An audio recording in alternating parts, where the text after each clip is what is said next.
kita masih diberikan kesempatan untuk menjalani sisa hidup kita. Semoga seluruh aktivitas yang telah kita tunaikan sampai dengan detik ini dinilai oleh Allah Subhanahu wa taala sebagai bagian dari amal saleh yang diikhlaskan hanya kepada Allah. Kita juga bermohon semoga seluruh hamba-hamba Allah yang berkehidupan sampai detik ini, dimanapun ia berada, namun belum beriman kepada Allah, diberikan kekuatan, kemampuan, agar dapat bersyahadat sebelum wafat dan kembali pada Allah Subhanahu wa taala. Kita juga bermohon semoga para pelaku maksiat kecil apalagi besar, dan bila berada di sekitar tempat ini ataupun terpisah jauh dari kita saat ini, diberikan kemampuan untuk bertaubat, diberikan kekuatan untuk mengisi sisa kehidupan sehingga bisa menjalani aktivitas lebih baik, dan semoga kita wafat dalam keadaan husnul khatimah. Insyaallah di pertemuan kali ini kita akan melanjutkan kembali kajian kita, pembelajaran mengenai makna firman Allah Subhanahu wa taala dalam Al-Qur'an, dan kita mengambil juz yang terakhir dari juz Amma, juz ke-30, dengan harapan bahwa surah-surah pokok yang umumnya mudah untuk diketahui, dibaca, dihafalkan, dipelajari, dapat kita selain baca, hafalkan, juga pahami dan amalkan dalam kehidupan kita. Setidaknya dibawa secara khusyuk dalam praktek sholat yang kita tunaikan, terkhusus dalam 5 waktu sholat yang kita jalani sampai detik ini. Kalau kita coba renungkan, sekali lagi, kalau kita coba renungkan dari sekian sholat yang kita tunaikan, berapa persenkah bacaan sholat itu yang kita pahami? Karena pemahaman terhadap apa yang kita baca dalam sholat, atau bahkan dalam tuntunan ibadah secara umumnya, itu pertama akan mengantarkan cepat kepada kekhusyuan. Karena itulah orang-orang yang khusyuk di dalam sholat, selain ia mampu menghadirkan ketersambungan dan kepasrahan kepada Allah saat menunaikan sholat, itu rumusnya ditemukan di Al-Baqarah ayat 45 sampai 46. Jadi kalau kita ingin mendapatkan kekhusyuan, maka saat akan menunaikan sholat itu adab pertama adalah menghadirkan kepasrahan dan ketersambungan kepada Allah. Wasta'inu bis-sabri was-salah. Jika kalian punya persoalan dalam kehidupan, kata Allah, maka terima dulu dengan sabar. Terima. Karena desain persoalan itu bukan disiapkan untuk membebani seorang hamba, tapi untuk meningkatkan kualitas kehidupannya agar mampu menghadapi tantangan-tantangan yang memang hadir di masa ia hidup saat itu. Kita tidak bisa menolak perubahan dan tantangan yang ada. Dulu mungkin ke Tanah Kusir, ke sini sedikit macet atau tidak ada macet. Tapi dinamika kehidupan ada perubahan menghadirkan pergerakan yang baru kan? Kendaraan mulai banyak, kesibukan mulai padat, ada. Kompleksitas hidup juga begitu. Pasti ada tantangan yang akan kita hadapi. Ujian anak-anak SD sekarang dengan yang dulu itu berbeda. Tapi tetap ada ujian.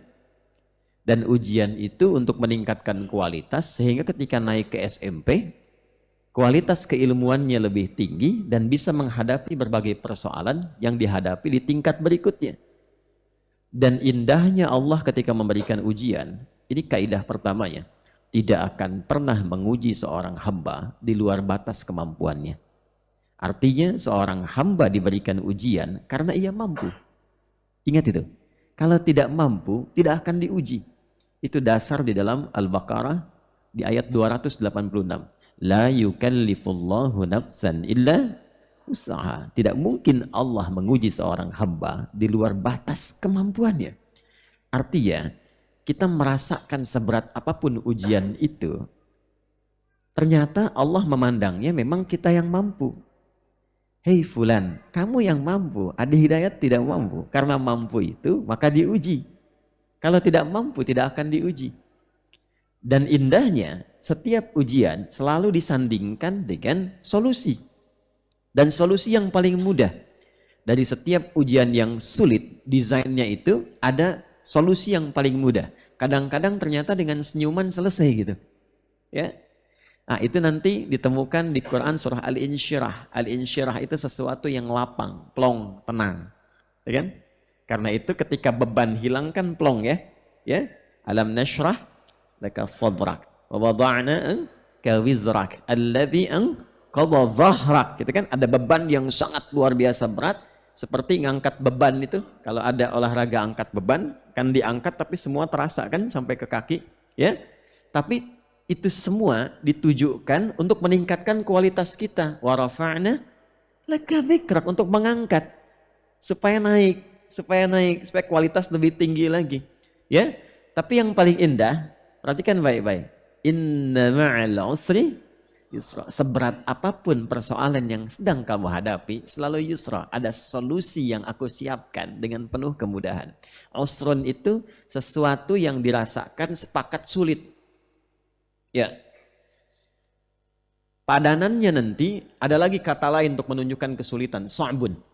Sa'bun itu kesulitan yang relatif. Bagi si fulan sulit, bagi yang lain mudah. Ya.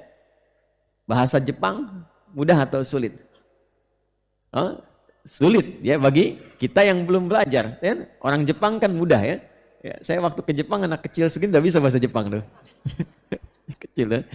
Relatif ya. Baik. Tapi ada kesulitan yang semua mengatakan sulit. Ya. Bawa mobil sulit atau mudah? Bukan mengendarai mobil, bawa mobil. Sulit ya. Oke, sulit ya. Nah, itu usrun namanya. Sa'bun itu relatif, usrun itu sepakat sulit. Ya. Dan di setiap kesulitan yang dirasakan, seberat apapun kata Allah, itu selalu ada solusi. Inna ma'al usri yusra. Solusi yang termudah. Ini secara psikologis memberikan kesan kepada jiwa kita begini. Ini kata Al-Quran itu begini. Kalau sedang merasakan satu ujian, seberat apapun, tanamkan pada jiwamu, pasti akan selesai. Pasti tuntas. Pasti ada solusinya. Itu secara psikologis mengurangi beban. Paham ya? Seberat apapun. Ini yang nyampaikan Allah. Bukan saya. Ya. Nah nanti kalau kita sudah merasakan itu, apapun masalahnya. Di rumah tangga, kan? Di pekerjaan. Kalau sedang ada tugas, ujian, atau masalah seberat apapun, tanamkan pada diri kita. Allah tidak akan pernah uji saya, kecuali saya mampu. Pasti selesai. Tapi nggak usah dibikin status di media sosial. Pasti ujian ini akan berlalu gitu. Tidak usah. Ya. Tancapkan pada jiwa. Setelah itu nanti akan ada ketenangan pengantar yang hadir dalam jiwa. Itulah yang dimaksud dengan syarah. Insyirah. Nah, kalau sudah lapang itu ada pengantarnya, bawa dalam salat. Ini yang dimaksud wasta'inu bis-sabri was-salat. Ya, bawa dalam salat. Makanya ketika kita sholat, kita sampaikan kepada Allah, ya Allah, engkau perintahkan aku untuk membawa persoalanku dan memohon solusi kepadamu dalam sholat. Sekarang aku sholat, aku mohon kepadamu solusi. Itu yang kita katakan, iyyaka na'budu wa iyyaka nasta'in. Hanya kepada engkaulah aku sekarang mencurahkan segala persoalanku melalui ibadah ini. Ya, na'budu itu maksudnya sholat. Itu yang dimaksud di Quran surah ke-20 Taha ayat 14. Innani anallahu la ilaha illa ana fa'budni wa aqimis salata li dzikri. Ya, sungguh akulah Allah, tidak ada Tuhan yang dipertuhankan dan layak untuk disembah kecuali aku, kata Allah. Maka sembah aku. Fa'budni, sembah aku. Lewat apa? Lewat salat, wa aqimis salat. Maka kita datang dalam salat, kita katakan iyyaka na'budu. Itu. Lalu setelah itu apa? Wa iyyaka nasta'in. Ya Allah, engkau perintahkan aku wasta'inu bis-sabri was. Sekarang kami nasta'in, kami minta kepadamu seperti apa yang kau perintahkan. Makanya di hadis qudsinya an Abi Hurairah radhiyallahu taala anhu qala, ya, anin Nabi sallallahu alaihi wasallam an Rabbih jalla wa ala. Hadis qudsinya mengatakan, idza qala al-'abdu, kalau seorang hamba benar salatnya dan dalam salat ia sampai pada kalimat iyyaka na'budu wa iyyaka nasta'in. Qala Allah azza wa jalla, Allah menjawab, hadza baini wa baina 'abdi. Jazakallahu khair. Hadza baini wa baina 'abdi. Ini perjanjian, komitmen antara aku dengan hambaku, wali 'abdi ma sa'al. Kalau hambaku benar salatnya, apapun yang ia minta sampai dengan kalimat itu, nasta'in, aku akan berikan, aku akan kabulkan. Karena itu, dulu Nabi SAW, termasuk sunnah yang diteruskan oleh kalangan sahabat, tabi'in, orang-orang saleh. Kalau ada persoalan apapun dalam kehidupan, termasuk ada hajat tertentu. Bahkan Al-Imam Al-Bukhari ingin menuliskan kitab Sahih Al-Bukhari-nya. Itu 16 tahun dituliskannya. Sebelum menulis setiap satu hadis, itu beliau sholat dulu 2 rakaat. Ya, sholatnya jenisnya banyak. Bisa tahiyatul masjid, bisa sholat duha, datang. Minta petunjuk kepada Allah. Tenang hatinya, baru tulis. Dimulai di Makkah Al-Mukarramah, di Masjidil Haram, berakhir di Masjid Nabawi. Ya, di Al-Madinah Al-Munawwarah. Jadi ternyata sholat itu solusi. Nah, hanya sholat benar itu tidak mudah dilakukan kecuali bagi orang khusyuk. Wa innaha lakabiratun illa 'alal khashi'in. Siapa orang khusyuk itu? Nah, ini balik ke pernyataan awal yang tadi saya sampaikan. Untuk khusyuk dalam sholat, yang pertama itu mesti ada kepasrahan dan tersambungan kepada Allah. Ayat 46-nya, alladzina yadhunnuna annahum mulaqu rabbihim wa annahum ilaihi raji'un. Orang khusyuk itu ciri pertamanya orang yang menyiapkan diri sebelum sholat. Jadi khusyuk ternyata dimulai sebelum sholat. Dia menyiapkan diri akan menghadap kepada Allah Rabbnya, dan boleh jadi dia merasakan mungkin dalam sholat itu dia pulang. Ini rumus. Ya, kalau dengar kalimat begini, raji'un, raji'un, raji'un, ilaihi raji'un, yang terbayang apa? Inna lillahi wa inna ilaihi raji'un, ya kan? Ya, kembali kepada Allah kan? Ya, dan desain kalimat itu pada awalnya bersandingnya dengan musibah. Dengan musibah. Itu ada di Al-Baqarah ayat 156. Alladzina idza asabathum musibah qalu inna lillahi wa inna ilaihi raji'un. Dan musibah nanti terbesar bagi yang hidup itu kan kematian. Makanya sering dilekatkan kalimat itu. Padahal apapun yang kita terima itu pada dasarnya punya Allah. Itu musibah. Jabatan musibah. Ya kan? Musibah. Makanya dulu orang terima jabatan itu inna lillahi wa inna ilaihi raji'un, bukan alhamdulillah terpilih, tidak. Ya, dia merasakan ini titipan Allah, pasti dihisab. Ada harta, inna lillahi wa inna ilaihi raji'un. Ibu dapat suami, wa inna lillahi. Ya, semua itu akan dihisab, akan ditanya oleh Allah. Jadi kalau kita merasa semua titipan, maka cara mengelola titipan itu pun pasti akan waspada. Ya, pasti akan diolah dengan baik. Saya nitip kepada Anda motor, pulang-pulang spionnya hilang, stang bengkok gitu kan. Ya, rodanya kempes 2. Kira-kira perasaan saya bagaimana? Ya, Allah nitipkan kepada Anda ada anak-anak, ada pasangan hidup, ada harta benda, itu akan ditanya ketika kembali. Nah, karena itu rasakan ketika menerima titipan itu bagaimana kalau saya pulang? Bagaimana kalau saya wafat, mengembalikan dan ditanya, mempertanggungjawabkan setiap titipan itu. Nah, ini spirit ini usahakan ditampilkan ketika akan sholat. Kata Al-Quran, kalau hendak engkau sholat, rasakan mungkin sholat itu menjadi sholat terakhir dalam kehidupan kita. Dan boleh jadi saat sujud itu kita berpulang. Ini yang diisyaratkan oleh Nabi SAW setiap akan beliau sholat, setidaknya menghadap kepada jamaah itu, selain mengatakan istau, ya kan? Ya, beliau juga mengatakan apa? Sallu salatal muwadda'. Sholatlah, persiapkan diri kita saat ini seakan-akan ini sholat perpisahan kita dalam hidup. Nah, kalau kita merasakan akan berpulang, kekhusyuan akan hadir. Jadi pengantar pertama, hanya kehusyuan ini akan bertahan di pembuka sholat. Awal-awal. Tengah-tengah bisa kabur lagi. Betul. Ya memang betul. Begitu. Karena Nabi pun mengatakan demikian. Ya, atau kama qala Rasulullah sallallahu alaihi wasallam, atau bima ma'na. Ya, idza kabbara, jika seseorang telah bertakbir, mulai takbir itu. Ya, mulai bertakbir tuh.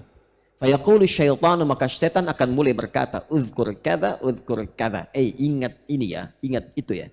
Jadi kalau sebelum takbir, kita bisa merasa fokus, gak ingat apapun, siap sholat saja. Qad qamatis shalah, iqamah kan? Qadnya li taqrib, untuk mendekatkan. Ayo sudah mulai akan sholat, siap-siap, siapkan hati, khusyukkan, mungkin akan wafat. Kita siap tuh, tapi kalau sudah mulai bertakbir, setannya mulai datang, ingat ini, ingat itu. Allahu Akbar, ingat mobil, jemuran, status belum diupdate, apa macam-macam muncul semua. Ya, hatta la yash'ural musalli kam raka'atan yusalli, sampai ada orang salat tidak sadar berapa rakaat sedang menunaikan salatnya. Itu kata Nabi.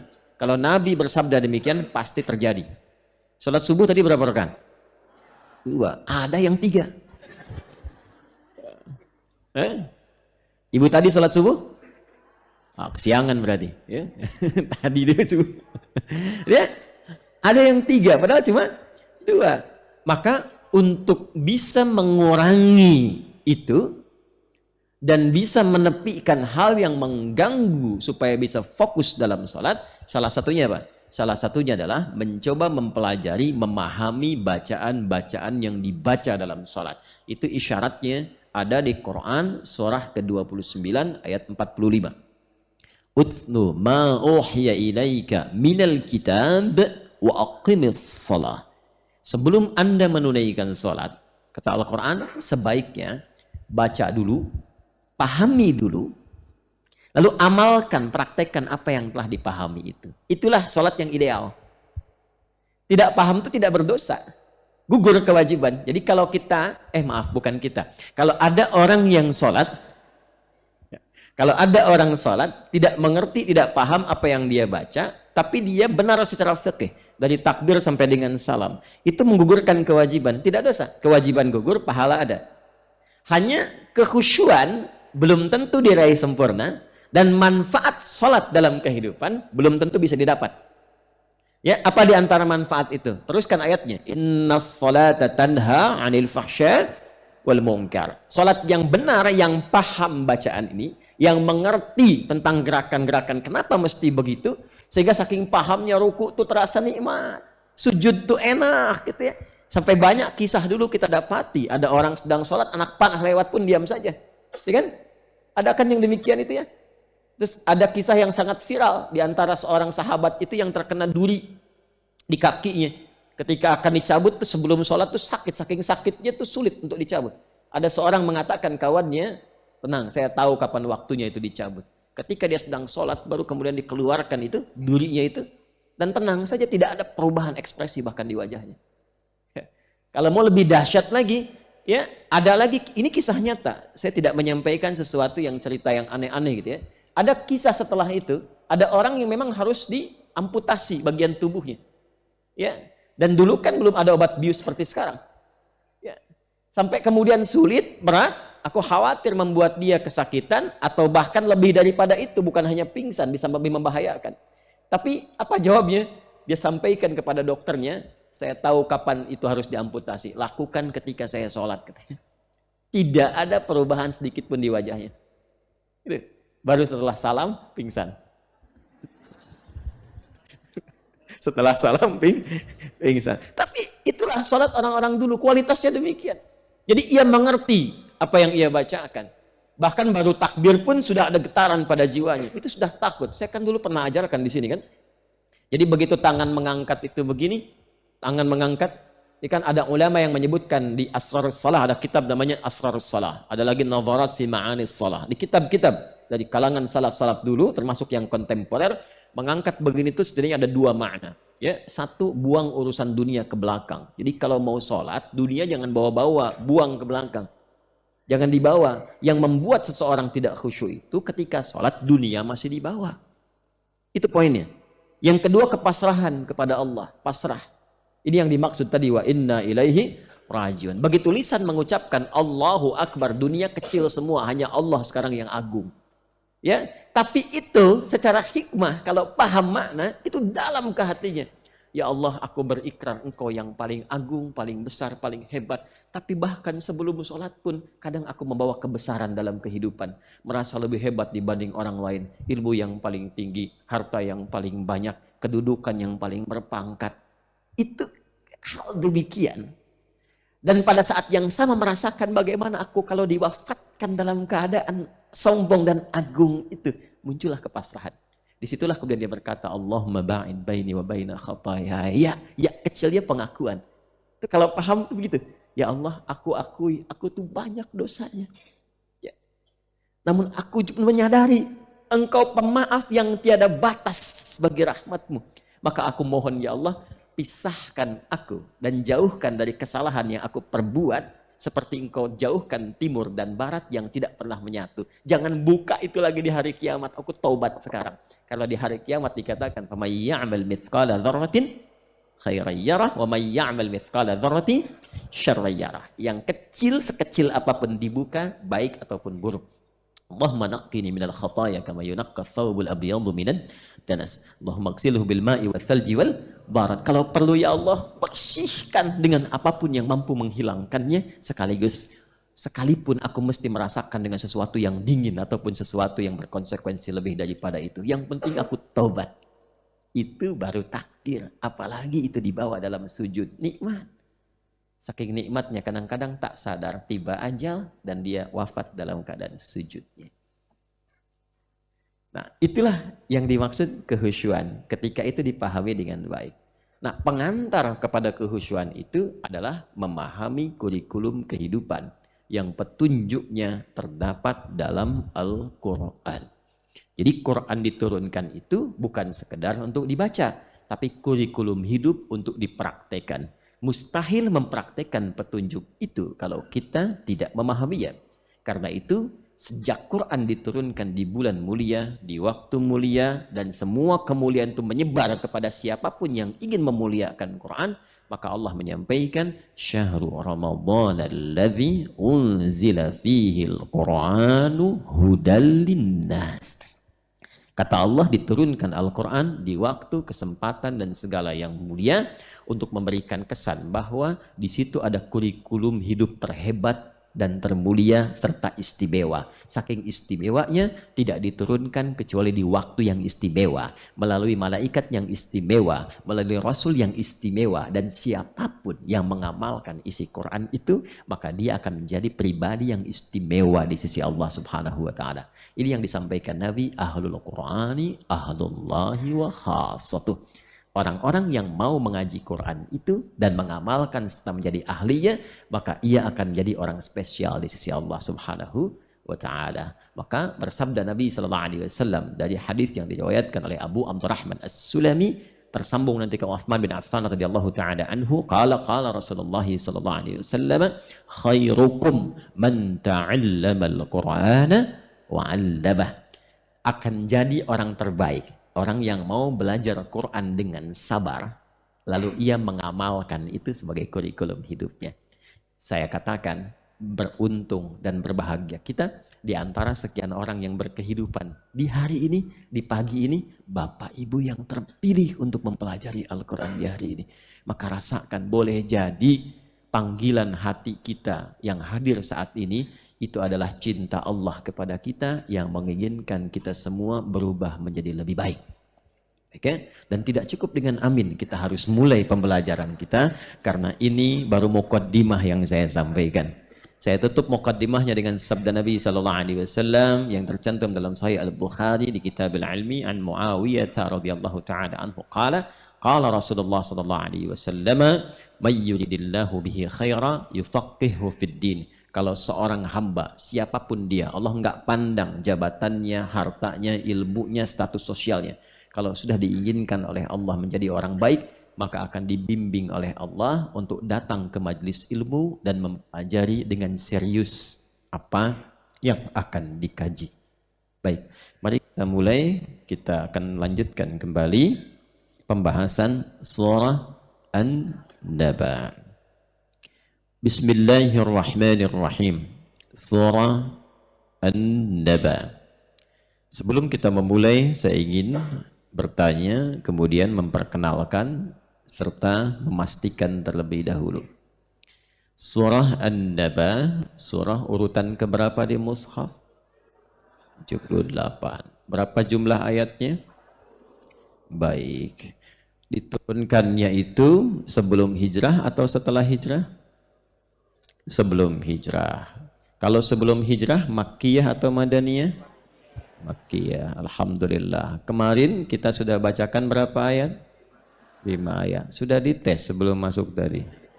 Alhamdulillah. Baik. Hafal ya?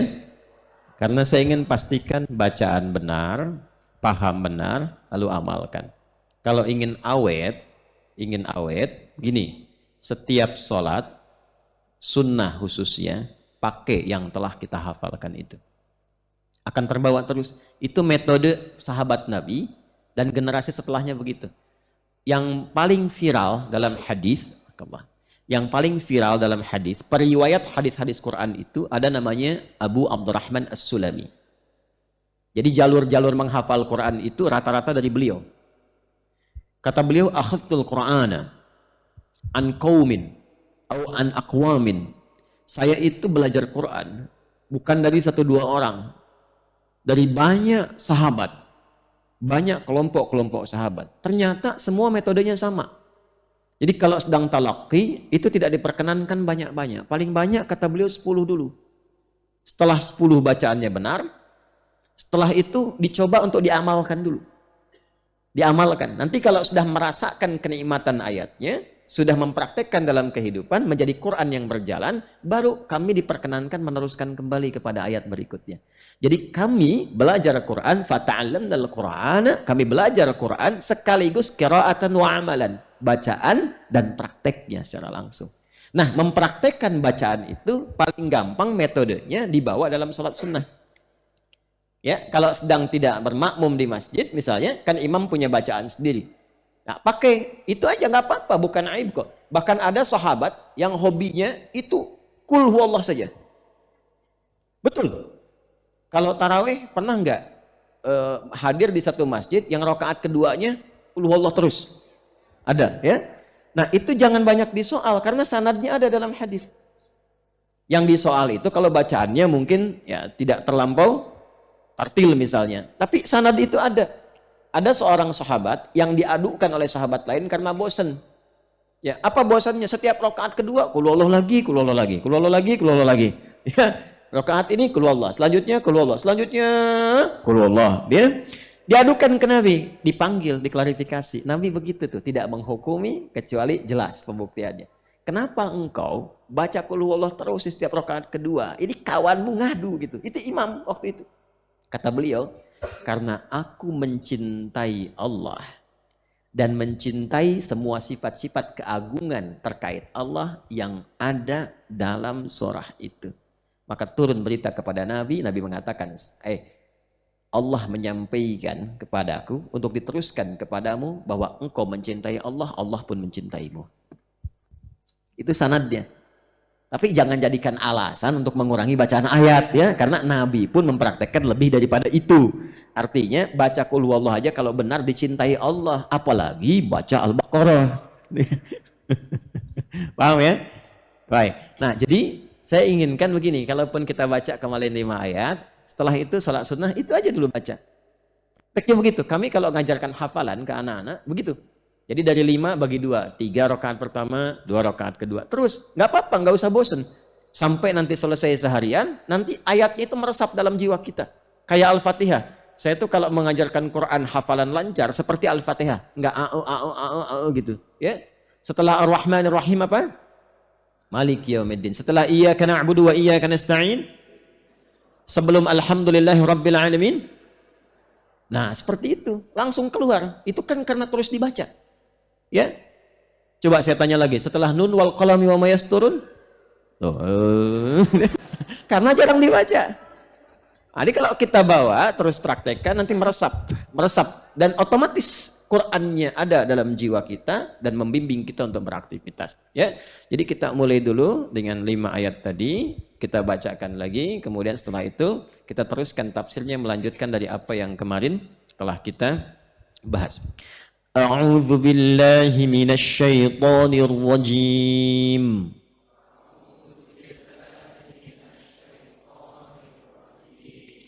بسم الله الرحمن الرحيم عما يتساءلون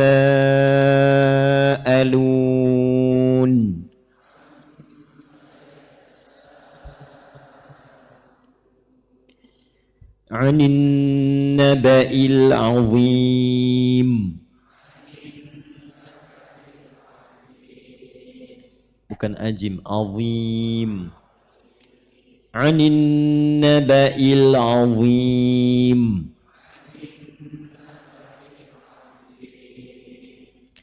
Alladhi hum fihi mukhtalifun.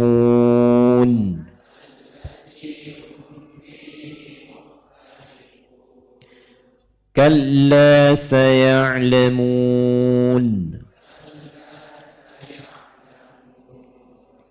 ثم كلا سيعلمون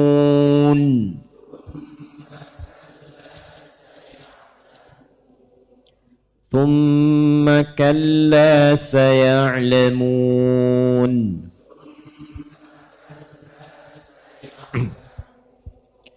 Baik, itu yang kita baca di pertemuan yang lalu.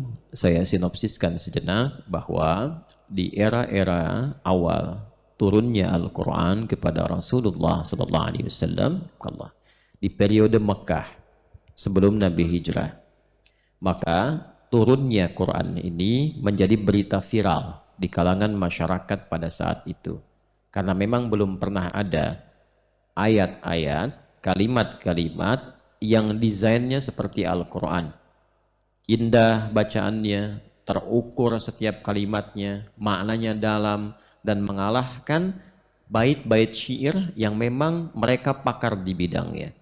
Tidak ada formulasi di situ, formulasi yang dimaksudkan rumus-rumus untuk syair yang kelak di kemudian hari diwujudkan dalam bentuk ilmu arud, ilmu untuk membuat syair dalam bahasa Arab atau menata qasidah. Rumusnya ada 16. Dari formulasi tawil misalnya, tawilun lahudun al-bukhuri fadailu fa'ulun mafa'ilun fa'ulun mafa'ilu. Dari sini dikeluarkan bikin puisi sesuai dengan rumus ini. Atau rajaz misalnya, mustaf'ilun mustaf'ilun mustaf'ilun mustaf'ilun mustaf'ilun mustaf'ilun, maka dibuat puisi rumusnya ini. Indah, kadang ujungnya sama semua, kalimatnya tertata. Sautus safiril bulbuli, hayyaja qalbi thamili, al-ma'u wa zahru ma'a zahri lahdhul muqali, fa anta ya sayyidali wa sayyidi wa maulali, fakam tayammuni ghazayilun uqayqali, qataftuhu min wajnatin min fi'li hadhar rajuli, faqala la la la la faqad ghada muharwili, wal walad wali ya wailali, faqultu la tuwal wili fabayyinul lu'lu'ali, qalat lahu hina kadza in arwadidul muqali, kahatan kakailali, tabtabi tabtabuli, semua. Tapi pakai rumus. Maknanya biasa aja, apa yang dilihat jagonya orang Arab dulu, apa yang dilihat langsung bisa bikin puisi. Lihat unta, jadi puisi unta. Betul, lihat gunung, puisi gunung. Jadi kesan maknanya begitu saja, tapi itu menjadi referensi otentik tentang kejadian yang berlaku bahkan ratusan tahun sebelum lahirnya Nabi. Dan yang paling jenius membaca itu di antara sahabat Nabi adalah Umar bin Khattab radhiyallahu taala anhu. Sampai ada buku namanya Abqariyatu Umar, kejeniusan Umar. Jadi kalau ingin tahu 150 tahun sebelum lahirnya Nabi ada kejadian apa di satu tempat ini di siang hari tepat begini, matahari sedang terik-teriknya, itu lihat syair orang Arab yang hidup di masa itu dan berkata apa dia. Itulah syair. Makanya nanti dalam salah satu cara menafsirkan Al-Quran, di antara pelengkapnya mengetahui syair orang-orang Arab untuk menunjukkan kejadian apa yang menyebabkan Quran turun. Ya, maka nanti salah satunya muncul kitab Asbabun Nuzul. Ya, ini kitabnya nih yang karya Al-Imam As-Suyuti. Ini Asbabun Nuzul. Ini kitabnya. Nanti kita belajarnya komplit insya Allah sepanjang yang mampu saya sampaikan. Yang tak mampu kan saya katakan wallahu a'lam. Ya, jadi nanti kita akan belajar bersamaan. Ini surah turun di mana, turunnya siang atau malam, Nabi sedang safar atau sedang mukim, dalam keadaan apa ayat itu turun. Nanti ilmu pengantarnya ada lagi, ini buku kedua Al-Imam As-Suyuti namanya Al-Itqan fi Ulumil Quran. Ya, kemarin kan saya sampaikan yang Mana'il Qattan, kan ya? Mana'il Qattan saya tampilkan yang Mabahith fi Ulumil Quran, itu yang sederhana. Ini yang agak advance sedikit. Al-Itqan fi Ulumil Quran. Di sini nanti disebutkan tentang ayat-ayat yang turunnya, misalnya apakah Nabi sedang safar atau sedang mukim.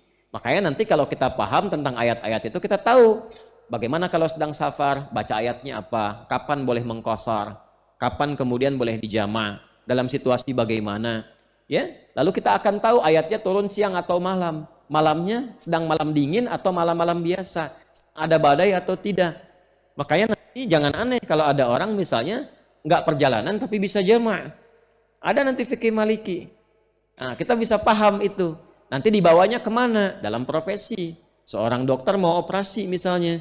Ya, prediksikan operasi itu tindakan akan dilakukan dari mulai misalnya jam 12:30 sampai jam 5. Bahkan menjelang maghrib. Memungkinkan sampai ke maghrib. Artinya lewat asar kan? Padahal dia tidak sedang safar. Kalau dia tidak tahu hukum itu dan ayat terkaitnya, bisa dibayangkan. Zuhurnya sholat, begitu adzan asar, Allahu Akbar. Sebentar ya. Saya sholat dulu. Padahal itu udah dibuka, jantung udah begini-begini itu. Ya, kan bahaya. Nah, ini kitabnya ini Al-Itqan fi Ulumil Quran. Nanti ada Al-Burhan fi Ulumil Qurannya Zarkashi dan sebagainya. Nanti kita kumpulkan. Sehingga pembelajarannya terasa lebih lengkap. Nah, kembali Quran viral pada masa itu karena memang Quran tidak punya formulasi yang dibuat manusia, nggak sama. Ya, karena itu firman Allah. Karena itu sepakat Quran bukan makhluk. Ingat itu. Kalau makhluk artinya manusia bisa buat itu. Jelas ya?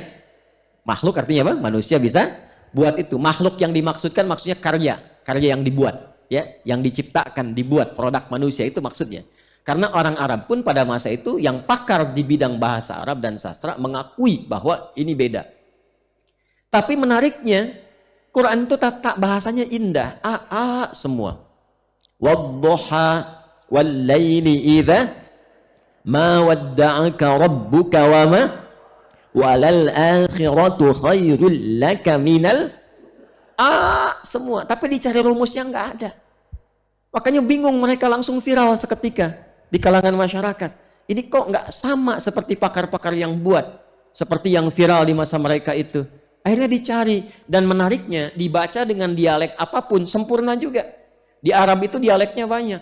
Ada yang nggak bisa bisanya saja. Itu kalau dipaksa pun sampai kiamat kurang 2 hari itu nggak akan bisa. Dibilang wadduha wadduhe. Dibilang dipaksa nggak bisa. Sepeda, ya. Sepeda. Barangnya kan tetap sama, kan? Nah, jadi ketika dibaca dengan dialek itu, tetap bunyinya. Wadduha wal-laili idza saja ma wadda'aka rabbuka wa ma qala. Sama semua tuh. Dan itu nanti dialek yang muncul. Tapi maknanya sama, serupa, tidak ada perbedaan. Itulah indahnya Quran, langsung viral. Yang kedua, itu maknanya menghunjam kepada jiwa, bukan makna biasa. Kalau syair biasa tuh abas istilahnya. Ya, apa aja disyairkan, lihat pohon, syair. Mirip film-film India kan, lihat pohon nyanyi gitu kan, lihat bunga nyanyi gitu kan. Nah, dulu orang jahiliyah juga mirip-mirip begitu. Dan ibu-ibunya kalau jalan-jalan kadang dikasih gelang di kakinya. Ingin tampil sehingga jalannya kicik gitu, ingin kelihatan itu. Itu tabarruj namanya. Maka nanti ada ayat wala tabarruj dan tabarrujal jahiliyatil ula. Jadi mereka tuh seperti itu, refleks. Apa aja dibuat, Quran tidak. Apa yang disampaikan langsung memunculkan getaran kepada jiwa. Makanya kan Umar bin Khattab itu dengar Toha langsung jatuh hatinya. Toha, ada hujam kepada jiwanya. Langsung berubah. Dan banyak orang ketika mendengar Quran itu seburuk-buruknya, catat kalimat ini ya, bikin status juga boleh. Sejahiliyah-jahiliyahnya orang jahiliyah. Ulang ya, sejahiliyah-jahiliyahnya orang jahiliyah dengar 2 huruf dari Quran bisa tobat. Artinya kalau ada orang sekarang yang mengklaim tidak seperti jahiliyah, diperdengarkan berhuruf-huruf dari Quran belum tersentuh, berarti ada sekat dalam jiwanya yang melebihi keburukan orang jahiliyah di masa lalu. Orang jahiliyah itu kan dikenal buruk, tapi dengar Quran bisa tersentuh jiwanya. Dan bisa membawa mereka sadar dan tobat. Ada apa dengan orang sekarang? Yang bahkan hatinya tidak sekeras batu, tapi keadaannya lebih keras dibandingkan dengan batu. Bacakan Yasin, belum tersentuh. Al-Kahf belum tersentuh. Al-Baqarah belum tersentuh. Dengan cara apa lagi mesti dilunakkan hatinya? Alam ya'ni lilladzina amanu an tahsya'a qulubuhum li dzikrillah. Apa belum tiba saatnya semua untuk ingat kematian bahwa akan kembali kepada Allah? Belum tibakah saatnya untuk taubat? Itu kata Al-Quran. Dan itu ada di surat Al-Hadid. Besi yang keras. Besi yang keras saja bisa lunak. Kenapa hatimu yang tidak seperti besi kok nggak lunak-lunak? Ya. Nah, itulah indahnya Quran sampai viral. Dan di antara yang viral berita dari Quran itu adalah berita tentang hari kiamat, hari kebangkitan, dan setidaknya perpisahan kita dengan dunia. Mereka karena terpisah jauh dari wahyu cukup lama, sekitar 600 tahun sebelum era Nabi Sallallahu Alaihi Wasallam. Jangankan 600 tahun, saya sekarang usia 38 tahun. 38 tahun lebih 20 hari.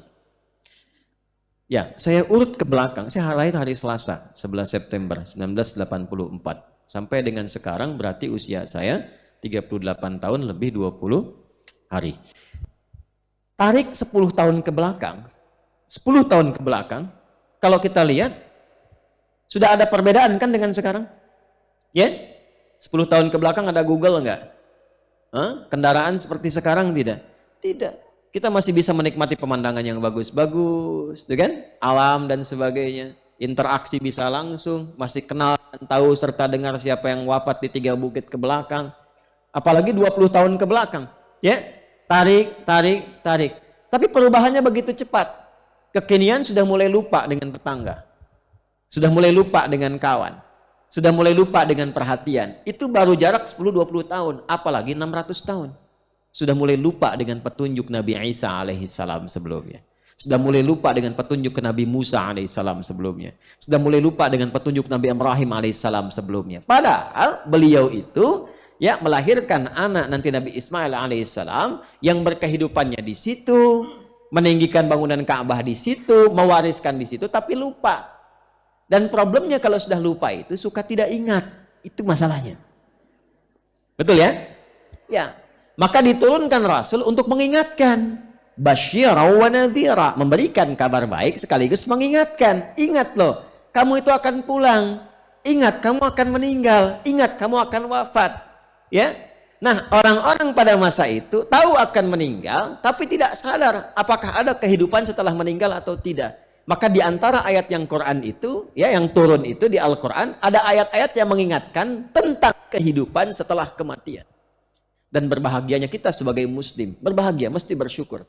Silahkan komparasikan, silahkan cari, silahkan bandingkan. Demi Allah saya katakan, tidak akan Anda temukan satu pun keterangan dengan detil yang menerangkan tentang proses kehidupan di dunia, di alam kubur, sampai ketika berpulang, hisabnya bagaimana, hisab yasira yang ringan bagaimana, yang berat bagaimana, kitabnya seperti apa, bagaimana surga, bagaimana neraka, pintunya ada berapa, amalannya apa, kecuali dalam Islam.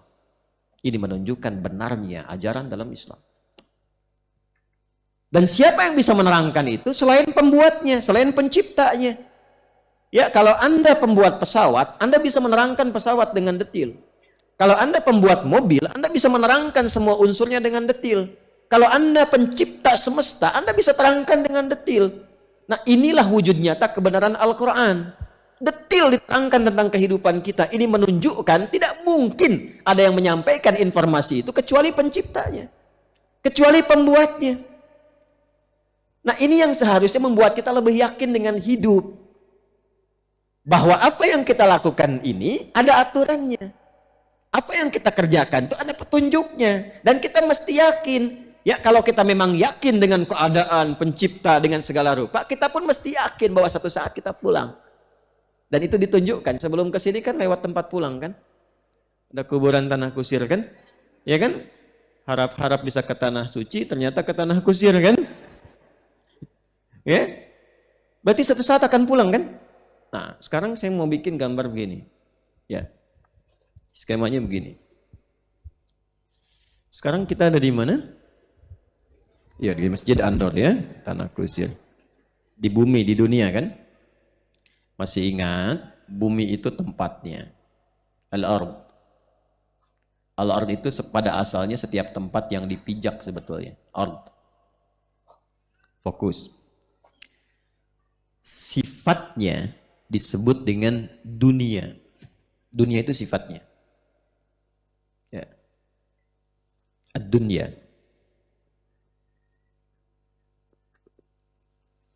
Dari kata dana yadnu dunuwan wa dunyaan. Sesuatu yang rendah, cepat, hilang, punah. Itu dunia. Jadi sehebat-hebatnya status yang disandang saat di dunia, pada akhirnya akan punah.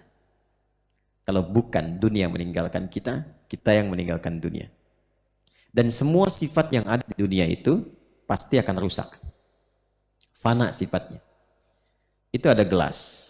Dibiarkan, gak usah diapa-apakan. Rusak sendiri. Itulah dunia. Jadi mempertahankan apapun pada akhirnya hilang. Itulah dunia. Jabatan apakah selamanya? Tidak, ada batasnya. Kekayaan ada batasnya. Artinya apa? Segala sesuatu yang kita lakukan, semua dalam konteks berkehidupan di sini, dimanapun tempatnya di bumi ini, mau di Tanah Kusir, Jakarta, di Jawa secara umumnya, di Sumatera atau Indonesia secara umumnya, ataupun di luar Indonesia, pada akhirnya sifatnya tetap sama. Sepanjang di sini, sifatnya ini. Sepanjang di Ardun, sifatnya ini. Ardun itu tempat yang dipijak. Sekalipun keluar dari bumi, tinggal di bulan, tinggal di Mars, setiap memijak itu Ardun namanya. Tetap. Fana juga, wafat juga, selesai juga. Nah ini, maaf sekali. Bukan sekedar diketahui, tapi harus disadari. Kalau hanya tahu, anak kecil pun tahu. Tapi kalau sadar, membuat kita berpikir, dari berpikir itu kita menyiapkan diri. Jadi setelah pergi dari sini, pulangnya kemana? Itu kan pertanyaan dasarnya. Ya. Nah ada karakteristik orang yang memahaminya hidupnya di sini saja. Kalau sudah selesai, ya selesai, nggak ada kehidupan lagi. Itulah fase berpikir awal kalangan masyarakat jahiliyah sebelum ayat Quran turun. Wa ma yuhlikuna illa dahru. Oh, kami itu kalau meninggal ya sudah selesai, nggak ada hidup lagi. Itu konsepsi dasar jahiliyah. Jadi kalau ada orang sekarang mengatakan kehidupan itu cuma sekarang, setelah itu nggak ada kehidupan lagi, kita katakan Anda terlambat. Orang jahiliyah 15 abad lalu sudah pernah menyampaikan itu sebelumnya. Dan argumen mereka dipatahkan, digugurkan oleh Al-Quran sehingga mereka taubat. Jadi orang jahiliyah saja yang belum ada Google, belum ada listrik, belum ada PLN, belum ada macam-macam, ya, belum ada kenaikan harga, belum ada macam-macam dan sebagainya, itu bisa taubat. Kenapa? Anda yang mengalami situasi lebih modern kok berpikirnya jauh di bawah standar jahiliyah? Halo? Kenapa tersenyum? Ya. Kita ngaji tafsir ya. Nah, ini poinnya. Nah, jadi kita mesti sadar dulu, dan kesadaran itu ditampakkan oleh Allah lewat indrawi kita. Pernah melihat, menyaksikan jenazah itu diantarkan ke kuburan? Pernah. Pernah melihat, disaksikan, sekarang banyak kan di media-media, bahkan di media sosial, orang-orang yang saat menjelang wafatnya pernah melihat? Pernah ya? Artinya wafat itu nyata kan? Meninggal itu nyata kan? Oke, kita sepakat dulu bahwa setiap orang yang hidup pasti wafat. Setiap yang bernyawa itu pasti wafat. Quran surah ketiga Ali Imran ayat 185. Kullu nafsin dha'iqatul maut. Baik, saya tuliskan ada al-maut di sini.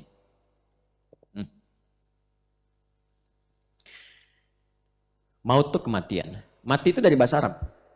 Ya, mati itu yang dapat maut. Yang dapat hadiah maut ya mendapatkan kematian. Ada kematian. Pelan-pelan. Yang akan mendapati maut ya CM, calon meninggal. Ya. Kita semua CM nih, CM. Saya juga ya, semua calon sudah divonis kita. Vonisnya ajal namanya. Vonisnya apa namanya? Ajal. Ya, ajal. Bukan di Quran surah ke-7 ayat 34. Walikulli ummatin ajal. Jangankan 1-2 orang, semua generasi yang berkehidupan di Ardun dengan sifat dunia itu pasti punya batas waktu hidup. Yang dirahasiakan oleh Allah supaya kita semangat menjalani hidup, sekaligus waspada kapan saja ajal tiba kita siap. Itu maksudnya. Jadi hikmah sifat ini dirahasiakan ajal supaya kita terus waspada, berbuat baik terus. Dan sadar, makanya kata para ulama, kalau terfikir berbuat maksiat, bayangkan seketika wafat supaya maksiat itu tidak jadi dilakukan. Ada tawaran korupsi, bayangkan bagaimana kalau menerima itu wafat. Sehingga dengan kesadaran penuh itu, takut untuk berbuat itu, tinggalkan. Ya, ada tawaran untuk nyogok misalnya. Bayangkan saat nyogok itu wafat. Ya, sehingga ketika itu terfikir dilakukan, kita tarik mundur. Nggak jadi dilakukan. Bagaimana ketika wafat, dikenal wafat dalam keadaan sedang korupsi, disebutkan koruptor. Viral di dunia dengan perbuatan jahat, viral di akhirat dengan maksiat. Ya, itu kan sesuatu yang harusnya menyentuh kepada jiwa itu. Ya, paham ya? Nah ini dia, ajal namanya. Nah kemudian setiap kita karena sudah mendapatkan ajal, maka sudah pasti akan pulang. Calon meninggal, yang akan meninggal, itu bahasa Arabnya disebut dengan mayyit. Ada tasydidnya, mayyitun. Nah, mayyitun. Ditemukan di mana? Quran surah 39 ayat 30. Innaka mayyitun wa innahum mayyitun. Muhammad sallallahu alaihi wasallam, engkau memang rasul. Engkau rasul terbaik. Khuluquhul Quran wa innaka la'ala khuluqin 'azim. Engkau rasul terbaik, nabi terbaik, orang istimewa, tapi tetap engkau manusia, engkau punya nyawa, engkau meninggal. Wafat. Dan mereka pun semua yang punya nyawa pasti meninggal juga. Nabi aja yang paling hebat, status kemanusiaannya sempurna sebagai manusia, sebagai nabi, sebagai rasul, tetap wafat. Maka siapa kita yang menolak kematian? Calon meninggal, bahasa Arabnya mayyit, ada tasydidnya. Jelas? Mayyit. Nah, tasydid ini diambil oleh maut. Siapa yang ngambilnya? Ditugaskan oleh Allah, malakul maut namanya. Malak yang diberikan wewenang maut, membawa maut. Ditemukan di mana? Quran surah 32 ayat 11. Tiap hari Jumat kita baca. Quran surah ke-32 As-Sajdah ayat 11. Paling kanan sebelah bawah di mushaf standar.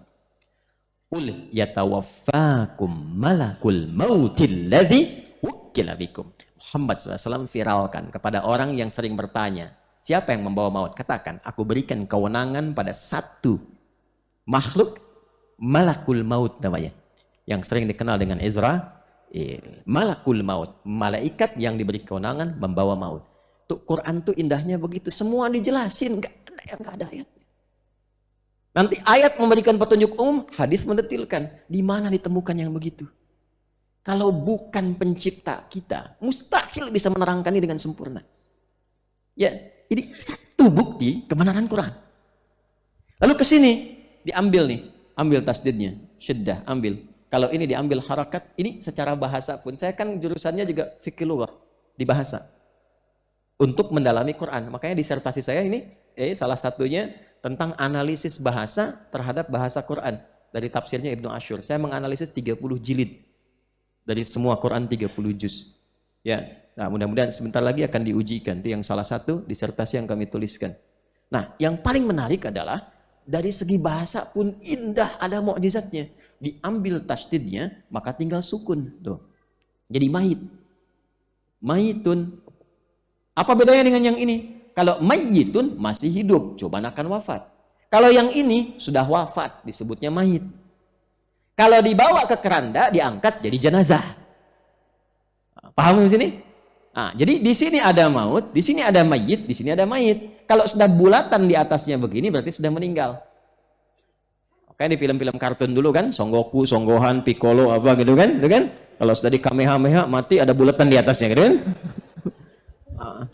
Saya nggak pernah nonton begitu, cuma dulu anak-anak viral saya lihat apa sih itu. Oh, saya sampai hafal tuh yang nulis Shusuke Watanabe dari Jepang. Saya hafal. Siapa? Anak sekarang mana hafal begitu. Saya senang riset. Jadi kalau ada apa-apa saya riset. Tapi bukan untuk terlibat di situ. Musik saya nggak senang karena gelombangnya beda dengan Quran. Nggak senang saya. Tapi saya pelajari sehingga bisa paham. Oh ini maksudnya. Oh maksud hadis Nabi itu yang ini. Oh ini yang dimaksud haram. Kapan sih ada kebolehannya? Toleransinya apa? Ya, kapan benar-benar kapan hadis ini keluar, kapan musik disamakan dengan zina, dengan ini, dengan itu, dan sebagainya, sehingga bisa keluar dari situ. Sampai saya notasi pun saya pelajari.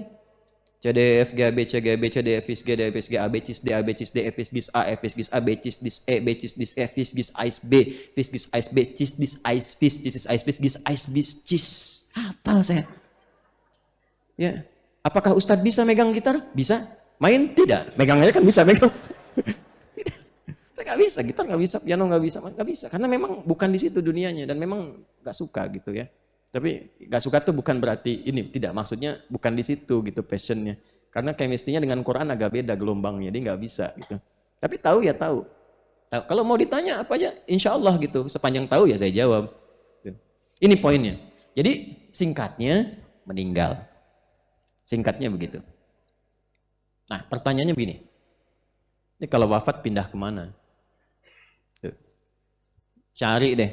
Dimanapun keterangan yang menerangkan dengan detail sampai cara wafatnya bagaimana di Quran dibahas. Dari yang husnul khatimah sampai su'ul khatimah. Ya ayyatuhan nafsul mutmainnah irji'i ila rabbiki radiyatan mardiyah fadkhuli fi ibadi wadkhuli. Muncul Quran surah ke-89 ayat 27 sampai dengan 30. Sampai yang mau keluar digambarkan dipukuli malaikat itu juga ada. Tapi nyatanya kan yang merasakan. Kalau nggak percaya nanti silahkan saja, konsekuensinya akan didapatkan ketika mengalami itu. Tapi yang ingin saya katakan, semua keterangan itu ada di Quran. Di hadis dijelaskan. Nah sekarang komparasi untuk meyakinkan. Jadi kalau ditanya kenapa Anda masuk Islam, tahu dari mana Islam itu benar? Salah satunya jawabannya ini. Karena semua petunjuk dalam Islam itu otentik, menunjukkan kebenaran hidup, menunjukkan kurikulum hidup yang nyata, terbukti dialami, dan paling presisi tinggi, paling jelas. Jadi kita itu tidak ada persoalan yang nggak ada jawabannya. Semua itu ada. Makanya disebut kurikulum. Ini poinnya. Ini bukan hanya tentang ketuhanan, tentang sholat, tentang ibadah, tentang kehidupan. Dari sini masuk ke alam pemisah, waiting room. Ya, waiting room. Tunggu sebentar. Pemisah itu karena ada alam setelah ini. Pemisah dalam bahasa Arab disebut dengan barzakh. Barzakh, bainahuma barzakhul la yabghiyan. Makanya disebutnya alamnya alam barzakh. Ya. Dah. Keadaan yang di alam barzakh itu berlalu disebut dengan qabr. Tempatnya disebut maqbarah. Sifatnya disebut dengan kubur. Afala ya'lamu idza bu'athira ma fil qubur wa khussila ma fis sudur. Nah, ini sifat keadaannya disebut dengan kubur. Ada yang lapang, yang nyaman, yang terang, yang indah, dan macam-macam. Ada. Ya, kalau mau dikeluarkan banyak ayatnya. Seperti Ali Imran misalnya. Kalau yang mau paling tinggi, Quran surah ketiga, ayat 169 sampai 171. ولا تحسبن الذين قتلوا في سبيل الله أمواتا بل أحياء عند ربهم يرزقون فرحين بما آتاهم الله من فضله ويستبشرون بالذين لم يلحقوا بهم من خلفهم ألا خوف عليهم ولا هم يحزنون. Ada orang-orang yang masuk ke kuburnya mendapatkan kenikmatan luar biasa, enak semua nikmat, sampai-sampai kalau mampu kata Quran, dia akan datangi keluarganya mengatakan, jangan banyak sedih, jangan menangis, apalagi meratap-ratap, jangan lakukan. Kami di sini lebih enak daripada di situ. Kalau bisa cepat nyusul ke sini. Tuh, mau? Halo, kenapa tidak yakin? Orang beriman itu siap menghadapi kematian. Harus yakin. Mati kapan aja. Masa nggak siap? Harus siap. Kalau masih ada rasa takut, berarti ada dua. Tercantol dengan dunia terlampau tinggi atau maksiat yang belum ditaubati. Itu serius. Nanti kalau sudah melewati fase itu, tenang, kapan aja dipanggil siapa aja. Hak Allah kan untuk memanggil kita. Terserah, mau kapan aja pulang, terserah, Allah yang punya. Kita kan punya Allah, mau diambil kapanpun kan mesti siap. Siap kalau sekarang wafat? Ya, banyakin istighfar, supaya tenang. Jadi kalau dalam keadaan apapun, kita sedang taubat, istighfar, sholawat. Mudah-mudahan wafatnya sedang istighfar. Ya, mudah-mudahan begitu. Biasakan yang baik-baik. Istighfar itu tinggi sekali. Dan diantara yang paling Allah sukai. Diantara yang paling Allah sama wudhu, jaga wudhu. Wudhu itu keutamaannya, nanti ada di hadis Muslim. Itu bagus sekali. Masya Allah, indah sekali. Qala Rasulullah SAW. Rasulullah SAW pernah bersabda. Ini perhatikan kalimatnya ya. Au kama qala Rasulullah SAW au bima ma'na. Siapapun yang berwudhu yang berwudu, man yatawadda fayublighu au yusbighul wudu'a, kemudian dia menyempurnakan wudunya, fayaqulu, dan dia berkata, asyhadu an la ilaha illallah wa anna muhammadan abduhu wa rasuluh. Dia berkata asyhadu an la ilaha illallah wa anna muhammadan abduhu wa rasuluh, atau kita katakan wa anna muhammadan rasulullah. Perhatikan, maka dikatakan kepadanya di hari kiamat, faqila lahu yaumal qiyamati udkhulil jannata min ayyiha syi'ta, masuklah ke pintu surga yang 8 pintu itu dari manapun yang kamu inginkan. Ya, tapi bukan berarti nggak ada implikasi dari situ, bukan. Jadi bukan sembarangan jaga wudhu, tidak begitu. Orang yang wudhunya benar, terjaga wudhunya, maka dia akan terjaga dari perbuatan maksiat. Di orang wudhu itu kalau wudhunya benar, itu tidak akan berbuat maksiat. Terjaga. Ya kalau nggak maksiat pasti masuk surga. Pengertiannya begitu. Kalau ada orang komitmen terhadap dirinya sampai wafat akan menjaga diri dari perbuatan maksiat, maka diberikan hadiah besar oleh Allah, masuk surga dari pintu manapun yang kamu inginkan. Gitu. Artinya orang baik. Orang baik. Nah singkatnya, ini wafat dalam kubur, masuklah kemudian fase yang terakhir. Akhir sesuatu dalam berkehidupan bagi makhluk yang tidak ada setelah itu kehidupan lagi, maka ditambahkan dari kata akhir itu dengan ta. Dari kata akhir tambahkan ta menjadi akhirat. Akhirat. Akhirat. Ini sifat menunjukkan kepada sesuatu yang akhir, ujung sesuatu yang nggak ada ujungnya lagi. Ya, ini kan ada tembok nih. Tapi kan setelah itu ada ruang lagi kan? Ada ruang lagi terus gitu ya. Nah, ini ujung, nggak ada ruang lagi, setelah itu nggak ada kehidupan lagi setelah itu. Maka tambahkan kata akhir dengan ta, menjadi akhirat. Ini yang pertama, dunia. Ini yang terakhir. Yang pertama, lawan dari sifat yang terakhir disebut dengan ula namanya, al-ula. Nah, muncullah kemudian firman Allah, walal akhiratu khairul laka minal ula. Nyambung semua. Nah, nanti teman-teman sekalian, akhir kehidupan tuh di sini nih. Jadi ini puncaknya, nggak ada kematian lagi. Kalau di sini masih wafat, pindah ke sini, waiting room. Jadi kalau di sini meninggal, semua status dunia hilang, nggak ada beda kalau udah sampai sini. Ya, makanya kalau udah masuk alam kubur, sifat dunia hilang. Sifat dunia hilang. Semuanya sudah berharapnya satu gelar kan, almarhum. Itu aja kan? Apapun itu statusnya, berharapnya almarhum. Almarhum itu yang disayang. Kalau pengen disayang, berbuat baik. Ini udah banyak maksiat, mabuk iya, zina iya, korupsi iya. Meninggal almarhum. Pengen disayang, siapa yang sayang? Jangan bikin bingung malaikat Malaikat ke situ, saya kira kamu marhum. Bum bum bum. Nah ya. Nah, jadi Quran tuh begitu, kita ngaji tuh ada aja gitu, semua nyambung semua. Nah ini walal akhiratu khairul laka minal. Udah, teruskan. Jadi puncaknya di sini. Kalau ini statusnya hilang dengan kematian, selesai. Jadi kalaupun ada orang merasa misalnya kaya, kekayaannya selesai. Sama aja yang cukup pun, yang cukup. Saya tidak katakan miskin ya. Kaya lawannya apa? Cukup, bukan miskin. Lawannya cukup. Karena Allah memberikan rizki selalu cukup untuk kebutuhan kita. Yang miskin itu yang tidak merasa cukup dengan pemberian Allah. Saking sayangnya Allah masih diberikan lagi lewat skema zakat. Lewat skema infak. Supaya keluar dari rasa itu. Cuman memang pengennya miskin. Itu persoalannya. Ya, tapi bukan berarti menjadi aib nanti kalau itu digunakan untuk ketaatan kepada Allah. Ada bab sendiri nanti. Ada bab sendiri. Makanya pernah menemukan kalimat orang miskin masuk surga lebih cepat dibanding orang kaya. Miskin siapa yang dimaksudkan di situ? Bukan miskin maksiat. Udah miskin maksiat, nggak sholat, mabuk, macam-macam. Nah itu nggak mungkin masuk surga lebih cepat daripada yang selainnya. Balik ke sini. Ini selesai.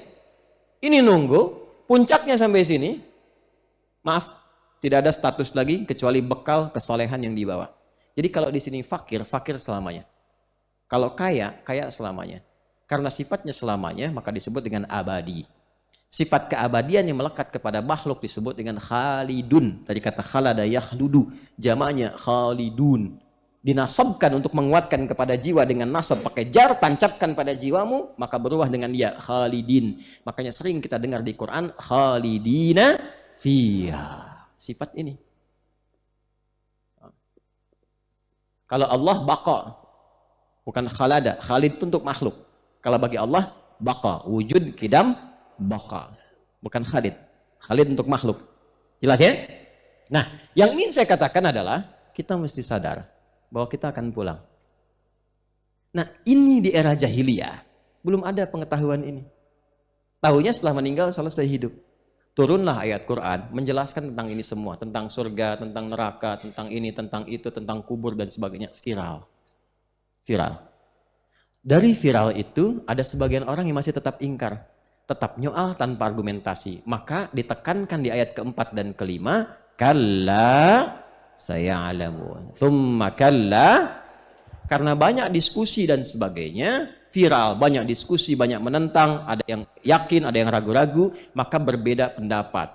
Ada yang berbeda, berdebat dan sebagainya, disebut ikhtilaf. Orang yang ikhtilaf mukhtalif, jamaknya pakai un di ujungnya, tinggal tambahkan un membentuk jamak.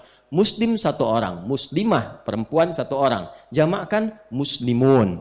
Soim satu orang, banyakkan soimun. Mukmin satu orang, banyakkan mukminun. Mukhtalif satu orang, banyakkan mukhtalifun. Alladzi hum fihi mukhtalifun. Kita berhenti di kalimat mukhtalifun. Ini di sini viral, banyak jadi perbincangan. Di tempat mereka ngopi dibicarakan, di tempat mereka diskusi dibicarakan, di tempat mereka niaga dibicarakan, viral. Tapi yang paling bermasalah adalah sudah jelas ayatnya, sudah terang keterangannya, sampai kepada jiwa masih ada yang ingkar. Ibarat ditunjukkan matahari terbit di timur, kelihatan mataharinya langsung kelihatan, masih ingkar juga. Maka orang seperti ini, turunlah ayat yang keempat. Kalla, ini yang kita turunkan. Itu belum dibahas kan yang kallanya?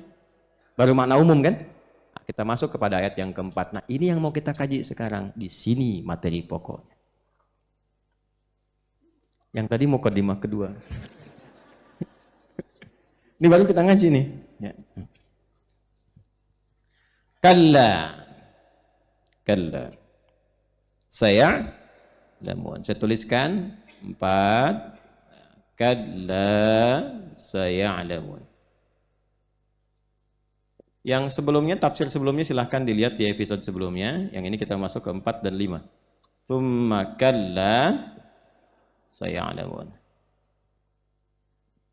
Ya, 4, 5. Kitab tafsir yang menjadi rujukan hari ini namanya tafsir Ruhul Ma'ani. Apa namanya? Ruhul Ma'ani. Bukan ruhut, ruhul. Ruhul Ma'ani. Kemarin kan saya bawakan yang tafsir Ibnu Jarir At-Tabari ya. Nanti satu-satu kita tunjukkan. Ini kitabnya. Ini 15 jilid, 15 begini. Ini jilid yang ke-15. Setiap ini ada 2 subjilid. Jadi setiap kitab ini membahas 2 juz, 2 juz, 2 juz, di 15 kali 2, 30 juz. Karangan Syekh Mahmud bin Abdullah bin Mahmud Al-Husaini Al-Alusi Al-Baghdadi. Lahir di Baghdad, di pinggiran kota Khur, 10 Desember 17 Sya'ban 1270 Hijriah, 1802 Masehi. Sejak kecil usia 10 tahun sudah menghafal Quran, hadis, mantik, tafsir. Saya sampaikan dari awal seperti ini, maksudnya untuk memotivasi. Kalau bapak, ibu ingin salah satu anaknya menjadi ahli Quran, ahli tafsir, siapkan sejak dini. Kalau baca biografi para mufassir, rata-rata di fase 10 tahun sudah pada hafal Quran. Jadi dari fase sejak lahir, dengarkan Quran terus. Saya kasih rumus ya. Tapi komitmen dulu ya, maaf ya. Ini rahasia di antara kita ya. Nih, pelan-pelan. Ini rumus cepat yang disampaikan dari para ahli Quran. Kalau seorang anak dari tumbuh ingin cepat hafal Quran, di antara caranya begini. Selain dalam kandungan dibacakan Quran, perdengarkan, nanti ketika baru lahir, di usia 0 tahun, dihitung dari mulai lahir ya. Bukan dari usia 4 bulan di kandungan. Nanti beda lagi fasenya. 0 tahun, pelan-pelan, sampai usia 3 tahun.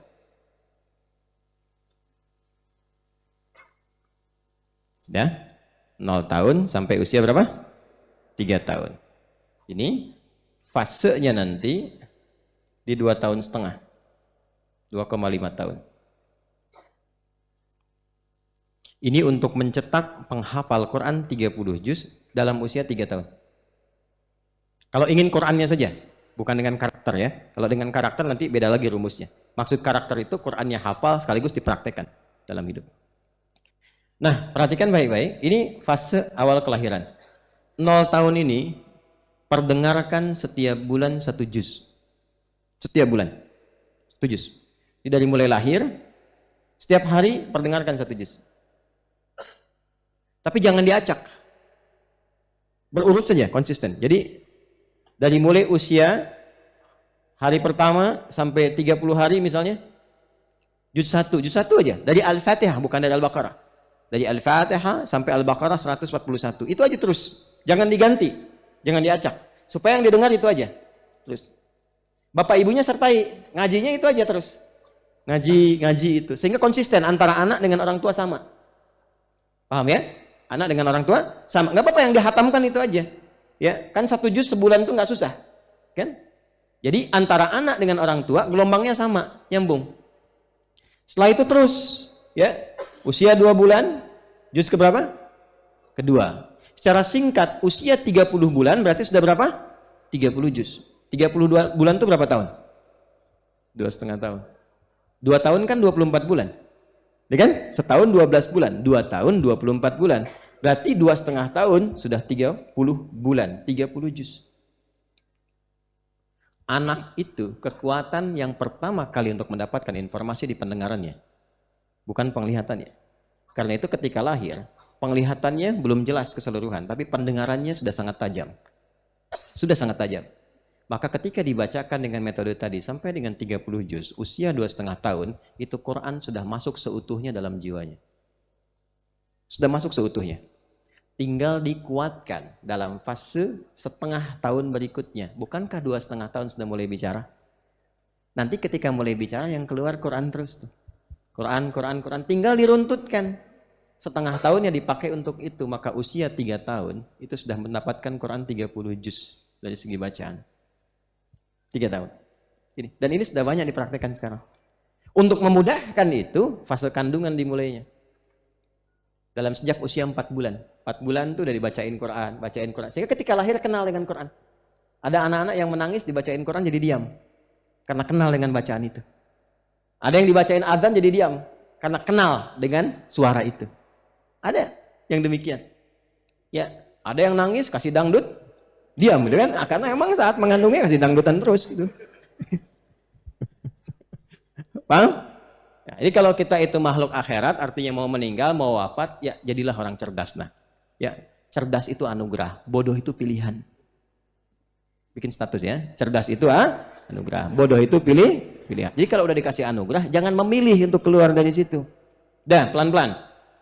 Fokus ya, ini satu. Nah, kita kembali lagi sekarang.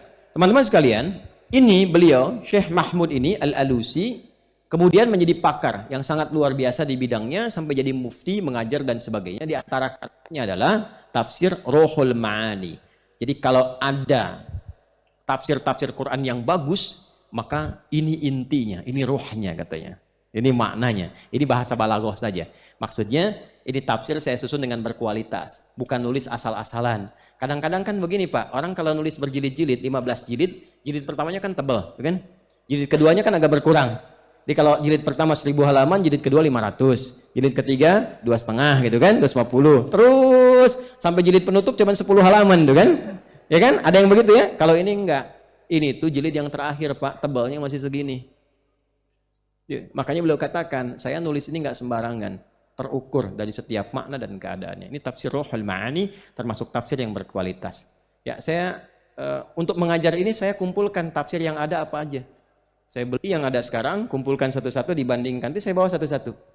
Ya, saya bawa satu-satu. Kalau mau riwayat, tafsir Ibnu Jarir At-Tabari, itu lengkap, kaya sekali itu. Hadis, riwayat. Di tafsirnya maksur. Jadi kita belajar tafsir itu bersamaan. Ini riwayat dari nabinya, dari sahabatnya, jalurnya begini, bisa dilacak ketemu sampai ke nabi. Ini pemaknaan bahasanya. Ini pemaknaan tafsir dengan pendekatan terminologis akliyahnya, argumentasinya. Sehingga argumentasi kuat, rasionalitasnya kuat, riwayatnya juga kuat. Paham? Bismillahirrahmanirrahim. Kita teruskan. Kalla saya'lamun. Kalla. Rad'un 'anit tasa'uli 'anil wajhainil mutaqaddimaini fihi. Kalla itu harf rada'. Rada' itu disebut juga dengan mana'. Ya. Kalla harf rada', rad'un, atau bimakna mana', atau bimakna iqaf. Berarti mencegah atau menghentikan sesuatu, mencegah atau menghentikan sesuatu yang tidak berfaedah, tidak bermanfaat, atau sesuatu yang membahayakan, yang melahirkan madarat.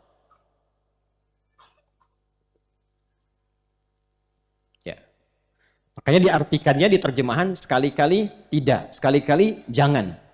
Tapi kalau kita cuma dapatkan begitu saja, sekali-kali jangan, sekali-kali tidak, sekali-kali aja yang tidak, gitu kan? Misalkan kadang-kadang begitu, ya.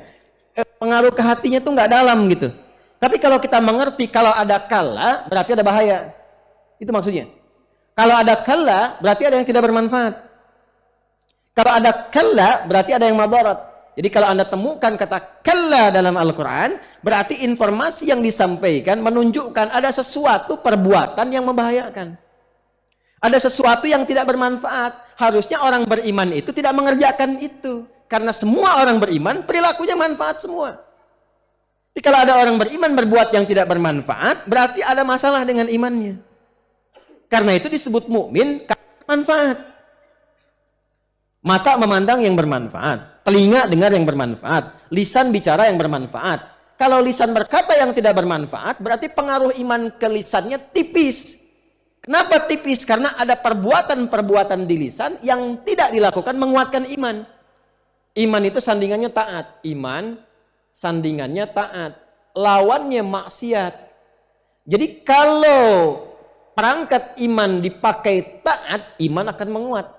Perangkatnya apa? Tubuh. Ini perangkatnya nih, dari ujung kepala sampai ujung kaki. Kalau lisan dipakai taat, kata-kata yang baik saja, yang mulia saja, imannya akan kuat. Makanya dilatihnya dengan kalimat thayyibah, subhanallah, alhamdulillah, Allahu akbar, istighfar dipakai dalam sholat supaya lisan berkata baik. Nah sebaliknya, kalau lisannya bergeser dari taat, keluarnya maksiat, dipakai untuk berkata yang kotor terus dan sebagainya, sehingga dia menjadi tidak sensitif pada kebaikan, bahkan anti terhadap kata-kata mulia. Wah, katanya seperti para kiai saja, sok soleh kamu. Sudah begitu, ini menunjukkan bermasalah imannya. Sama, sampai ke tangan, sampai ke kaki. Karena itu setiap perbuatan kita seringkali disertakan iman di dalamnya. Man kana yu'minu billahi wal yaumil akhir falyakul khaira au yasmut. Kata Nabi, kalau merasa beriman, lisannya pasti baik. Kalau enggak baik, ada masalah di imannya. Yang disentuh imannya loh, bukan lisannya. Seakan-akan berkata begini, kamu mukmin bukan sih? Orang beriman bukan sih? Orang beriman tuh nggak begitu. Bahasa Qurannya begitu. Kata Nabinya begitu. Jadi kalau kita terjemahkan dengan terjemah bebas, ini kalimatnya sopan tapi dalam banget. Ya. Apa bahasa Ukrainanya itu? Nyelekit ya. Nyelekit gitu. Ya. Ya. Ini kan kalau di kalimatnya begini kan dalam. Kamu tuh sebenarnya beriman nggak sih? Terus yang nanya tuh bukan kita, Rasul yang nanya. Bisa nggak berhadapan dengan Nabi menerima kalimat itu? Kamu ngaku umatku, tapi perilaku kamu nggak seperti ciri-ciri umatku. Kamu tuh sebetulnya beriman nggak? Yang bilang itu adalah Rasulullah. Kan perasaan kita. Gini aja, gini, untuk menggambarkan. Ada ibu yang mengandung, melahirkan, memberi ASI, menyayangi dan sebagainya. Tiba-tiba kita berbuat sesuatu yang tidak pantas. Lalu ibu memanggil. Nah, ibu tuh mengandung kamu begini. Melahirkan kamu berjuang dengan kematian. Merawat kamu, menyayangi kamu. Bawa kamu kemana-mana. Kadang-kadang berbuat sesuatu yang memalukan. Ibu tidak malu. Ibu kuatkan kamu. Tapi kamu berbuat seperti ini. Sebetulnya kamu anak ibu atau bukan? Tuh, mau bilang apa? Anak ibu. Kalau memang anak ibu jangan begitu. Ini kalimat yang berbeda tapi dengan makna yang sama. Itu dibalik tuh sama kita tuh. Anda ini beriman tidak sih? Katanya. Kamu ini beriman tidak sih? Kok masih berbuat yang begitu? Maka ketika muncul kata kalla, berarti ada sesuatu yang tidak benar di situ, yang orang beriman tidak mungkin melakukan itu. Karena itu kalimatnya ditujukan kepada yang belum punya iman. Siapa orang jahiliyah yang belum beriman? Jadi kalau ada orang mengaku beriman sekarang melakukan perbuatan yang sama, ya saya nggak bisa katakan ya. Tapi setidaknya kayaknya mendekati perilaku jahiliyah dan dipertanyakan keimanannya. Kamu itu mukmin atau jahiliyah? Gitu. Apa di antara perbuatannya? Satu, mengolok-olok Nabi, menyoal Rasulullah. Awas, hati-hati nih. Mengolok-olok itu istihza namanya. Nanti ada di tafsirnya. Saya sudah baca. Ya, jadi saya terangkan dulu, nanti belakangan baru kita bacakan. Insyaallah. Istihza namanya. Mengolok-olok Rasulullah itu bisa ke pribadinya, bisa ke hadis atau ke wahyunya. Berarti Al-Quran. Dan kalau disampaikan secara umum, kemungkinan akan terjadi di setiap generasi. Saya mau tanya, ada sekarang orang yang mengolok-olok Al-Quran? Ada. Ada yang mengolok-olok hadis? Ada yang mengolok-olok ajaran Nabi? Nah, terbukti kan? Artinya, yang Quran isyaratkan benar. Yang Nabi sampaikan benar. Nah, ini peringatan. Jangan sampai terjadi. Yang paling parah, jika itu terjadi dilakukan oleh orang yang mengatakan beriman. Itu yang bahaya. Maka nanti oleh Quran langsung digolongkan pada golongan munafik. Ya. Dan akhiratnya ditempatkan di tempat yang terbaik untuk orang munafik. Gitu. Di akhiratnya di tempat terbaik untuk orang munafik. Jadi apresiasi terbaik bagi orang munafik itu sudah disiapkan oleh Allah. Tempatnya kerak dasar terbawah neraka jahanam. Ya. Dan apa amalan pertamanya? Istiza, olok-olok ini. Ya, makanya saya agak kencang kalau yang ini karena sayang. Karena sayang.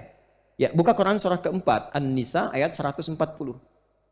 Quran surah keempat ayat 140.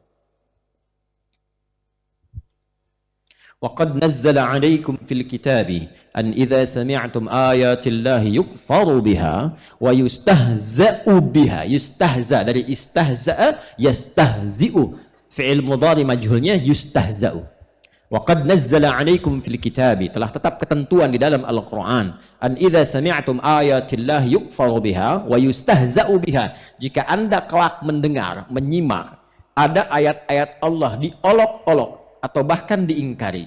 Jadi ada yang mengingkari total ingkar, menolak sepenuhnya. Ada yang mengolok-olok. فَلَا تَقْعُدُوا مَعَهُمْ. Maka jangan sertai, jangan gaul dengan yang seperti itu. Ya, kalau memberi materi jangan disertai. Nanti itu virus yang menular. Ingat, nifak itu menular. Munafik itu menular. Ingat itu. Dan lebih bahaya daripada COVID. Betul. COVID itu kalau meninggal dalam ketaatan bisa melahirkan syahid akhirat. Tapi munafik kalau meninggal apresiasi neraka jahanam. Hati-hati, itu lebih berbahaya.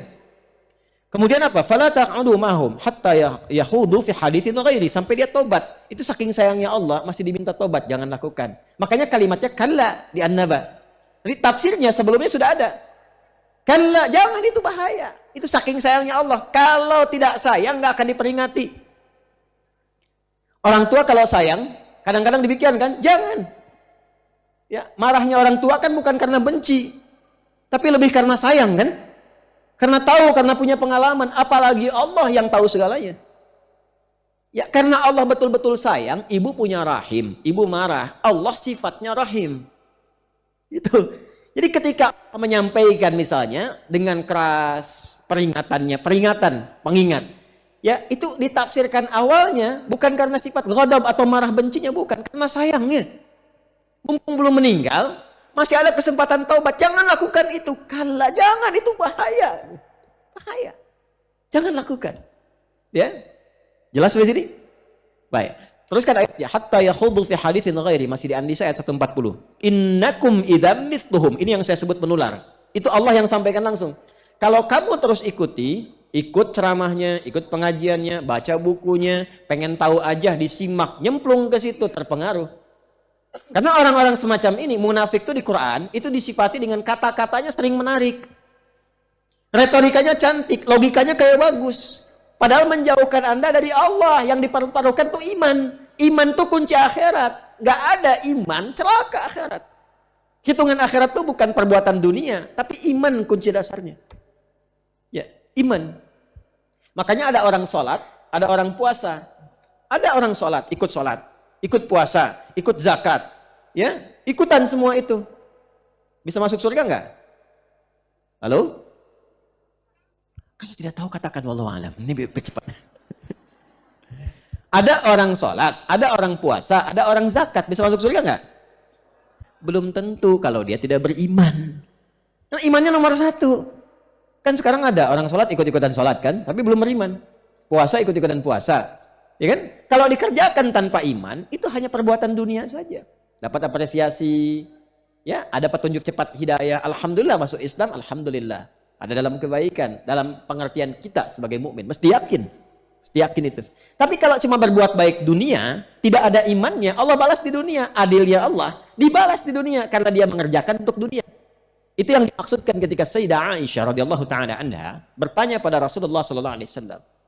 Ya, bima makna si fulan itu orang baik ya Rasulullah. Si fulan itu non muslim, baik sekali. Dia nyumbang, dia bantu, dia donasi, ya, perbuatannya baik. Bagaimana statusnya di akhirat? Masuk surga enggak? Itu yang turun langsung ayat. Surah ke-25 Al-Furqan ayat 23. Wa qadimna ila ma 'amilu min 'amalin faj'alnahu haba'an manthura. Dengan keadilanku kata Allah, karena dia mengerjakan itu, motivasinya dunia bukan akhirat, maka dibalas dengan balasan dunianya. Allah adil. Kan kalau mengerjakan dunia dibalas akhirat tidak adil kan? Dunia ya balas dengan dunia. Aku balas cepat kata Allah untuk memberikan kenyamanan dunianya. Kalau dia mau kembali kepada konsep akhirat, di akhirat diberikan.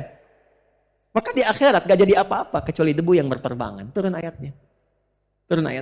Karena itu kunci akhirat itu imannya. Iman ini yang penting. Nah, saking kencangnya peringatan itu turun. Kala jangan lakukan, ini bahaya. Makanya kalau ada orang yang nyeleneh, yang tidak jelas, jangan sertai. Jangan iseng-iseng, tinggalkan aja langsung. Bahaya.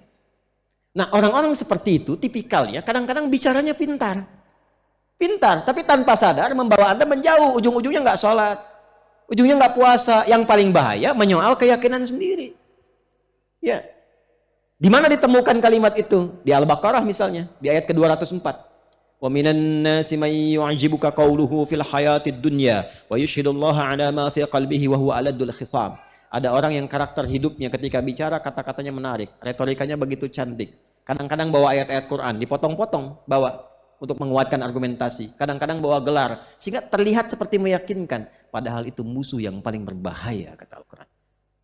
Dan dia bawa status, bawa gelar. S1, S2, S3, S4, kerupuk 2. Itu kan banyak. Karena saya suka pengen senyum sendiri. Ini orang belajar tinggi-tinggi sampai S3. Tapi nggak kenal Allah. Kalah sama anak TK yang belum sekolah SD. Saya ngapain sekolah tinggi-tinggi kalau konslet pulangnya? Sekolah tinggi-tinggi tapi nggak kenal Allah. Sedangkan ilmu itu ada untuk menguatkan iman. Anda kalau belajar di kampus IPK 4 nggak kenal Allah, belum pintar Anda. Belum pintar. Karena ilmu itu ada untuk mengenalkan kepada Allah. Ilmu apapun itu. Karena itu dibuka iman dulu baru ilmu. Itu ada di Quran surah ke-58 ayat 11. Yarfa'illahu alladhina amanu minkum walladhina utul ilma daraja. Jadi semua perangkat hidup yang ada sekarang itu untuk mengenal Allah. Anda punya jabatan sekarang, pangkat, bintang, macam-macam, tinggi. Tapi kalau dengan kedudukan itu belum mampu mengenalkan bahkan diri Anda kepada Allah, itu belum diakui di hadapan Allah. Ya, harta juga demikian. Berapa banyak harta yang mampu mendekatkan diri Anda dengan Allah? Kalau udah ditambah sampai miliaran, triliunan, belum kenal Allah juga, mau berapa banyak lagi? Sedangkan itu tidak dibawa pulang. Kanlah, jangan lakukan begitu. Teruskan ayatnya. Innallaha jami'al munafiqina wal kafirina fi jahannam jami'a. Kalau ada orang mempertahankan nifaknya dan mempertahankan kemunafikannya dalam konteks penyoal agamanya, maka tempat kembalinya yang paling istimewa di neraka kata Allah. Yang paling istimewa di neraka. Apa itu? Jahannam. Bahkan nanti kalau terus baca sampai ayat berikutnya akan ditemukan kalimat innal munafiqina fid darkil asfali minan nar. Di tempat yang paling bawah, di keraknya. Disatukan dengan orang-orang ingkar. Nah, itu bahaya. Makanya kalau ada yang menyoal Nabi, menyoal ajaran, yang pertama kita lakukan, menjauhi itu, yang kedua kita doakan. Yang ketiga kita ingatkan dengan cara yang lembut. Jelas? Halo? Jelas ya? Dan didoakan, karena masih punya hak untuk jadi soleh sepanjang hidup. Itu yang mungkin sering saya tekankan. Karena boleh jadi bisa menjadi seorang pecinta Islam yang tinggi ketika menemukan kesadaran. Dan kita dorong dengan doa. Ya, mudah-mudahan dengan doa itu melembutkan hati. Ya, ini satu. Ini bagian pertama kalla terkait dengan sifat menyoal atau mengolok-olok. Kedua, bersikap berargumentasi yang tidak wajar, irasional. Berargumentasi yang tidak wajar, tidak rasional. Gak ada manfaatnya maksudnya. Irasional di sini bukan berarti gak masuk akal gini. Maksudnya menyoal sesuatu gak punya argumen, lebih dekat kepada tuduhan. Ini maksudnya. Menyoal sesuatu yang tidak memiliki argumentasi, gak ada hujah, tapi lebih dekat kepada apa? Tuduhan. Oh, hati-hati ya. Nah, sikap orang beriman tidak begitu. Oh, hati-hati nih. Turunan dari ini kan ada debat kusir yang tidak jelas. Pernah dengar hadis ini?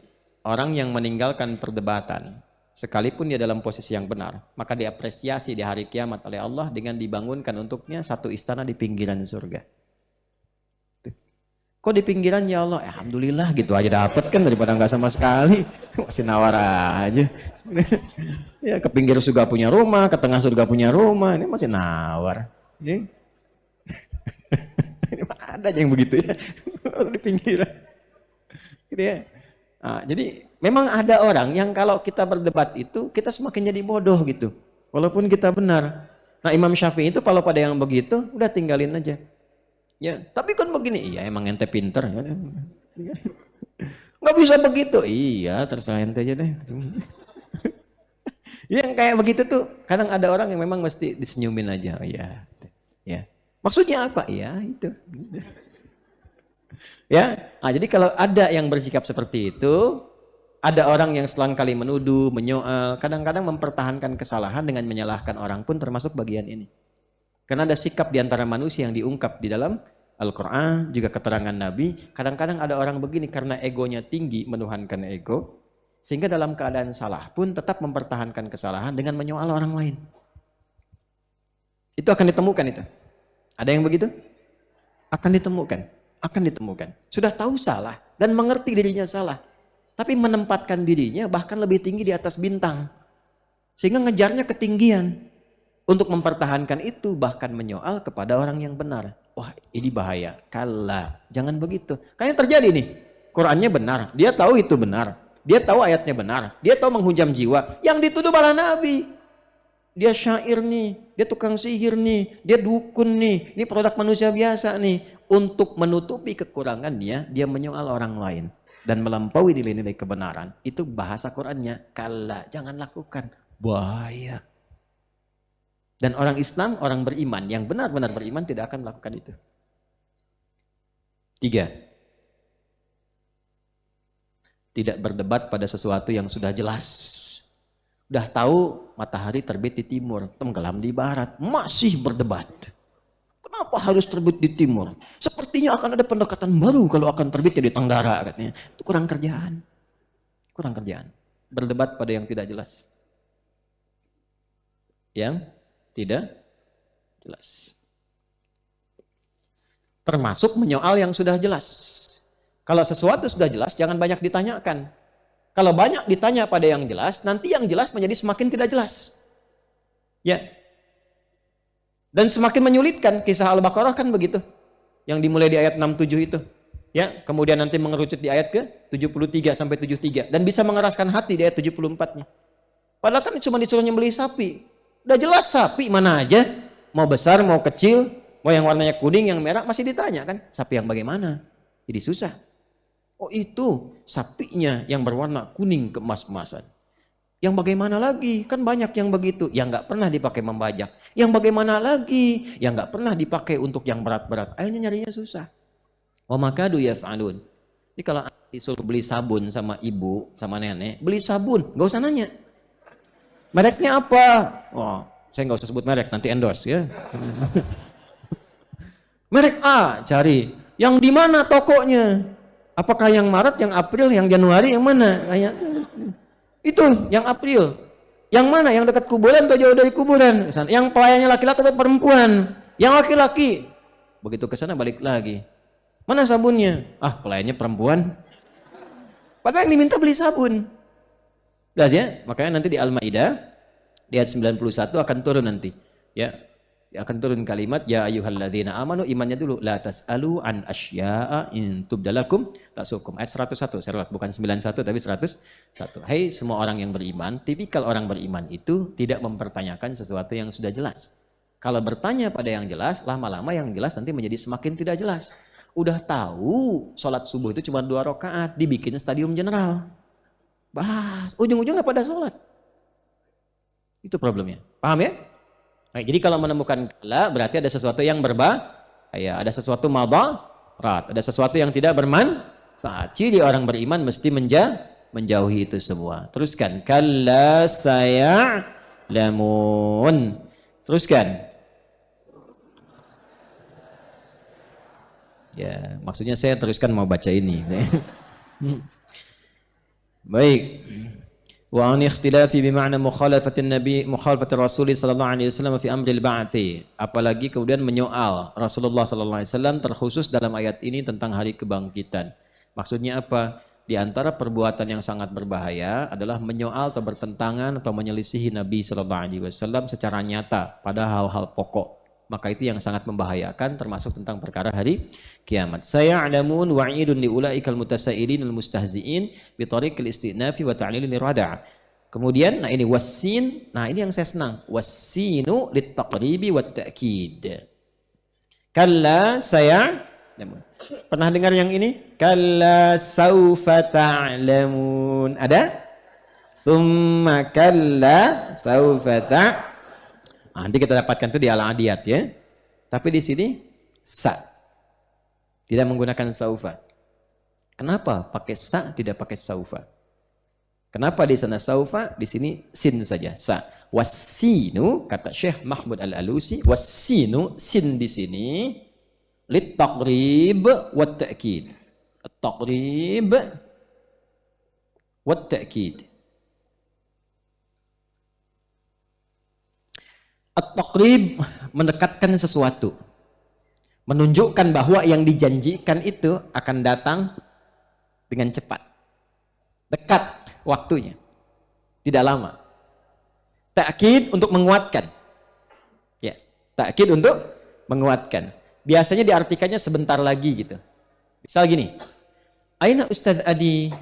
Kemana Ustadz Adi? 7:30 kok belum tiba, kan? Padahal waktu ngajinya misalnya 7:30. Enggak kok, bukan 7:30, jam 8. Oh iya, pas dia di flyer betul jam 8. Jam 8 belum datang. Tanya DKM, Ustadznya kemana Pak? Dijawab sama DKM. DKM bisa bahasa Arab. Ustadz sayati. Sinnya maksudnya takrib, sebentar lagi. Ustadz sebentar lagi tiba.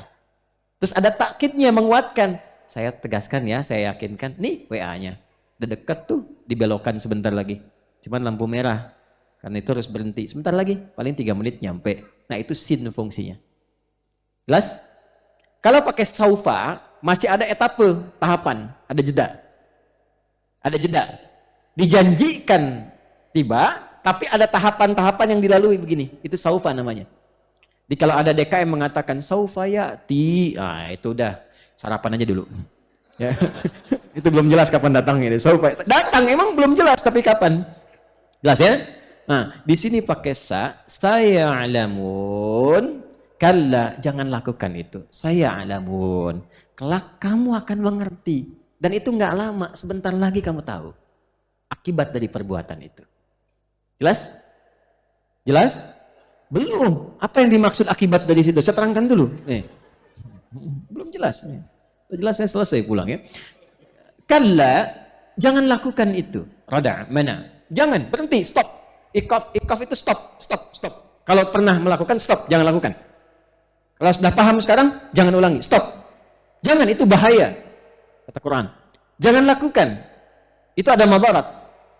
Nah, setelah itu, kalla saya'lamun. Kalau kamu masih pertahankan itu, kelak kamu akan mengerti.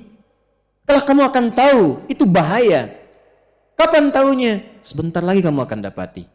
Nah, yang paling menarik adalah kenapa disebutkan 2 kali setelah itu, thumma kalla. Ayat kelimanya kan? Ini kalla saya'lamun, yang ini thumma kalla. Nah, perhatikan baik-baik.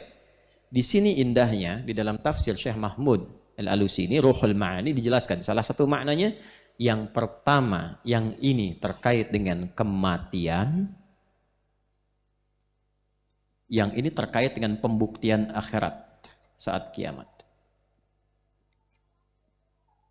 Bahasa gampangnya gini, kamu belum tahu itu bahaya, kamu merasakan bahwa itu nggak ada pengaruhnya buat kamu, ya. Bahkan yang paling fatal begini, ada orang yang terlalu banyak dunia dengan maksiatnya, dengan berbuat maksiat datang dunianya. Ya bahasa kerennya gini, kan ada orang-orang yang menerima tugas untuk berbuat buruk. Untuk nyoal, sekarang apa? Buzzer ya? Istilahnya itu ya, Allahu a'lam, dapatnya kan buzzer. Tapi buzzer itu sebenarnya istilah yang nggak bagus dalam bahasa Arab. Jadi badzara yubadziru tabdziran. Tabdzir itu sesuatu yang sia-sia, yang nggak ada manfaatnya, yang nggak ada isinya. Di buzzer itu badzara yubadziru tabdziran, fahuwa mubadzirun fadaka buzzer. Tafsir sorofnya begitu. Badzara yubadziru tabdziran. Bahwa mubadzir, orangnya mubadzir, sifat yang melekat pada orang itu disebut dengan buzzer kalau pakai dha. Artinya orang yang punya sifat berbuat yang nggak pernah ada manfaatnya, nggak ada manfaat. Ya kalau nggak ada manfaat nggak usah dilayanin gitu. Ya nggak ada manfaatnya, nggak ada isinya, kosong semua isinya. Ya itu buzzer. Makanya mubadzir itu perbuatan yang sia-sia. Jadi merespon pun sia-sia juga. Jangan dipotong kalimat saya, ini saya lagi nerangkan itu tuh ya. Ustadz Adi Hidayat mengkonter tentang buzzer. Ya apa-apa lah, silakan aja. Jadi, ya, saya kan lagi nerangkan makna dia buzzer. Dan disebut perbuatan sia-sia itu termasuk perbuatan setan. Makanya nanti ada ayat mengatakan innal mubadzirina kanu ikhwana syayatin. Para buzzer itu teman-temannya, ada yang bilang tuh. Nah, maksudnya lebih banyak berbuat yang sia-sia, maksudnya begitu. Oh sini ada musim-musim situasi politik, ya saya nggak ada kaitan sama itu. Saya hanya menerangkan ayat saja. Paham? Ya, jadi buzzer itu temannya banyak berbuat yang sia-sia. Setiap orang yang berbuat sia-sia, walaupun bukan buzzer, tetap itu terkena provokasi setan. Ya. Jadi makna umum kadang-kadang mengerucut kalau diprofesikan, itu problemnya. Ya, buzzer itu kan istilah lama. Kalau mau ditarik asli. Cuman menjadi spesifik karena dibawa ke dalam satu profesi, itu yang repot. Nah itu dilarang. Oleh Quran dilarang. Jangan lakukan. Jangan kerjakan. Suatu saat kamu akan paham. Kapan terjadinya? Satu, kalla sa di sini, salah satu tafsirnya menunjuk pada kematian. Sekarang memang kamu merasa banyak dibayar.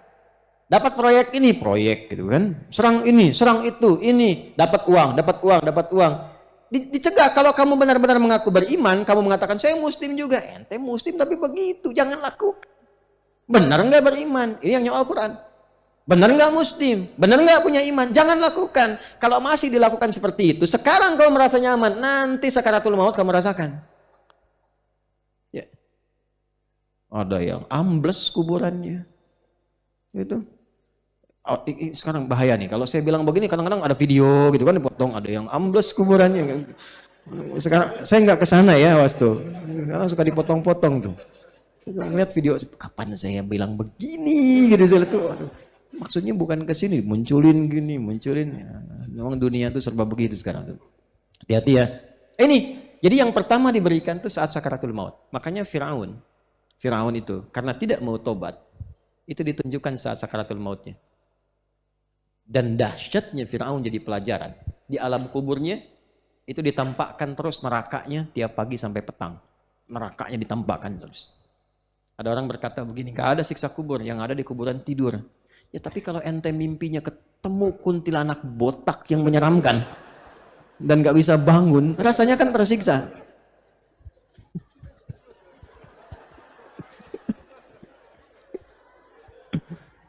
Ada orang mimpi ketemu kuntilanak, pengen, astagfirullah, bangun kan? Ini dia mimpi gak bangun-bangun. Gimana rasanya? Siksaan bukan? Ya, ibu lihat anak mimpi, kenapa? Pas bang ayah bangun ayah, kenapa? Mimpi tenggelam katanya kan? Kok masih bisa bangun? dia mimpi ketemu neraka tiap pagi sampai petang, nggak bangun-bangun, kebayang nggak tuh? Ya, makanya nanti ada yang pertama ilmal yakin tuh Quran, informasinya benar, meyakinkan. Masih nggak percaya, ainal yakin, kelihatan. Nggak percaya, dialami haqqul yakin. Jelas? Ilmal yakin, ainul yakin, haqqul yakin. Sekarang kita di fase ilmal yakin. Jangan dilakukan. Yang ngasih informasi itu yang maha memberikan keyakinan, yaitu Allah. Yang nggak boleh ragu. Paham? Jadi yang ini fase menjelang kematian, yang ini adalah fase saat mendapatkan kepastian azab di akhirat dan ditunjukkan oleh Allah Subhanahu wa taala. Secara singkat ayat 4 dan 5 ingin menegaskan bahwa orang-orang yang hidupnya lekat dengan keburukan seperti yang disebutkan, menyoal, mengolok, dekat kepada yang membahayakan, maka sebetulnya kehidupannya sedang terancam oleh hukuman dan kegelisahan-kegelisahan sepanjang ia memilih tidak bertobat. Karena itu ini patut dibantu oleh kita dengan doa. Tunjukkan yang baik-baik, didoakan ya. Saya tidak pernah menganjurkan untuk mencela. Bahkan pada siapapun yang berbuat buruk, yang diperbaiki itu kesalahannya, bukan untuk mencela orangnya. Jelas? Nah, inilah sampai ayat yang kelima, ya. Kemudian kita katakan di sini, saya bacakan sebentar, wa'idun liulaikal mutasailin almustahziin bi tariqil istinaf wa ta'lil rada'. Wa'idun, ancaman. Kalau ancaman itu artinya pengingat yang kuat. Diancam itu kan diingatkan dengan kuat kan? Makanya di pasal pidana itu selalu terancam dengan hukuman, terancam. Semakin tinggi ancamannya, berarti semakin bahaya perbuatannya. Bawa narkoba terancam hukuman mati. Pembunuhan berencana terancam hukuman mati. Buka deh KUHP itu. Kan terancam gitu kan? Ya kan? Terancam. Nah, mengancam itu kalau diartikan positifnya adalah menghambat sesuatu yang membahayakan supaya tidak terjadi. Itu maksudnya. Nah, ini bahasa Qur'annya nanti kalau diambil tafsir wa'id. Jadi ada wa'dun wa wa'idun. Wa'dun motivasi kebaikan, memberikan gambaran berita gembira. Wa'idun ancaman yang menghambat supaya tidak terjadi karena membahayakan. Nah, kalau ada kalla itu harfu wa'id yang menunjukkan ancaman sesuatu yang beresiko tinggi, jangan dilakukan. Kalau tetap dipertahankan, ini hukuman itu akan ditempatkan menjelang kematian, dirasakan di alam kubur sebagai pendahuluan dan di akhirat sebagai siksa yang nyata. Dan ini hanya akan menyentuh bagi insan beriman. Wa dzakir fa inna dzikra tanfa'ul mu'minin. Ingatkan kata Quran, yang mau ingat itu hanya insan beriman. Jadi kalau disampaikan ini kita masih punya iman, ke hati akan ada hunjaman. Disiapkan dengan baik. Paham? Baik. Sekarang mengenai argumentasinya. Dari mana kita tahu kalau ini benar? Logikanya apa? Karena ada orang yang disyaratkan oleh Al-Quran, ada orang yang berpikirnya selalu mengandalkan logika. Kalau nggak logis dia nggak mau terima. Apa logikanya ini benar? Apa logikanya informasi ini benar? Apa logikanya Allah itu menyampaikan dengan benar?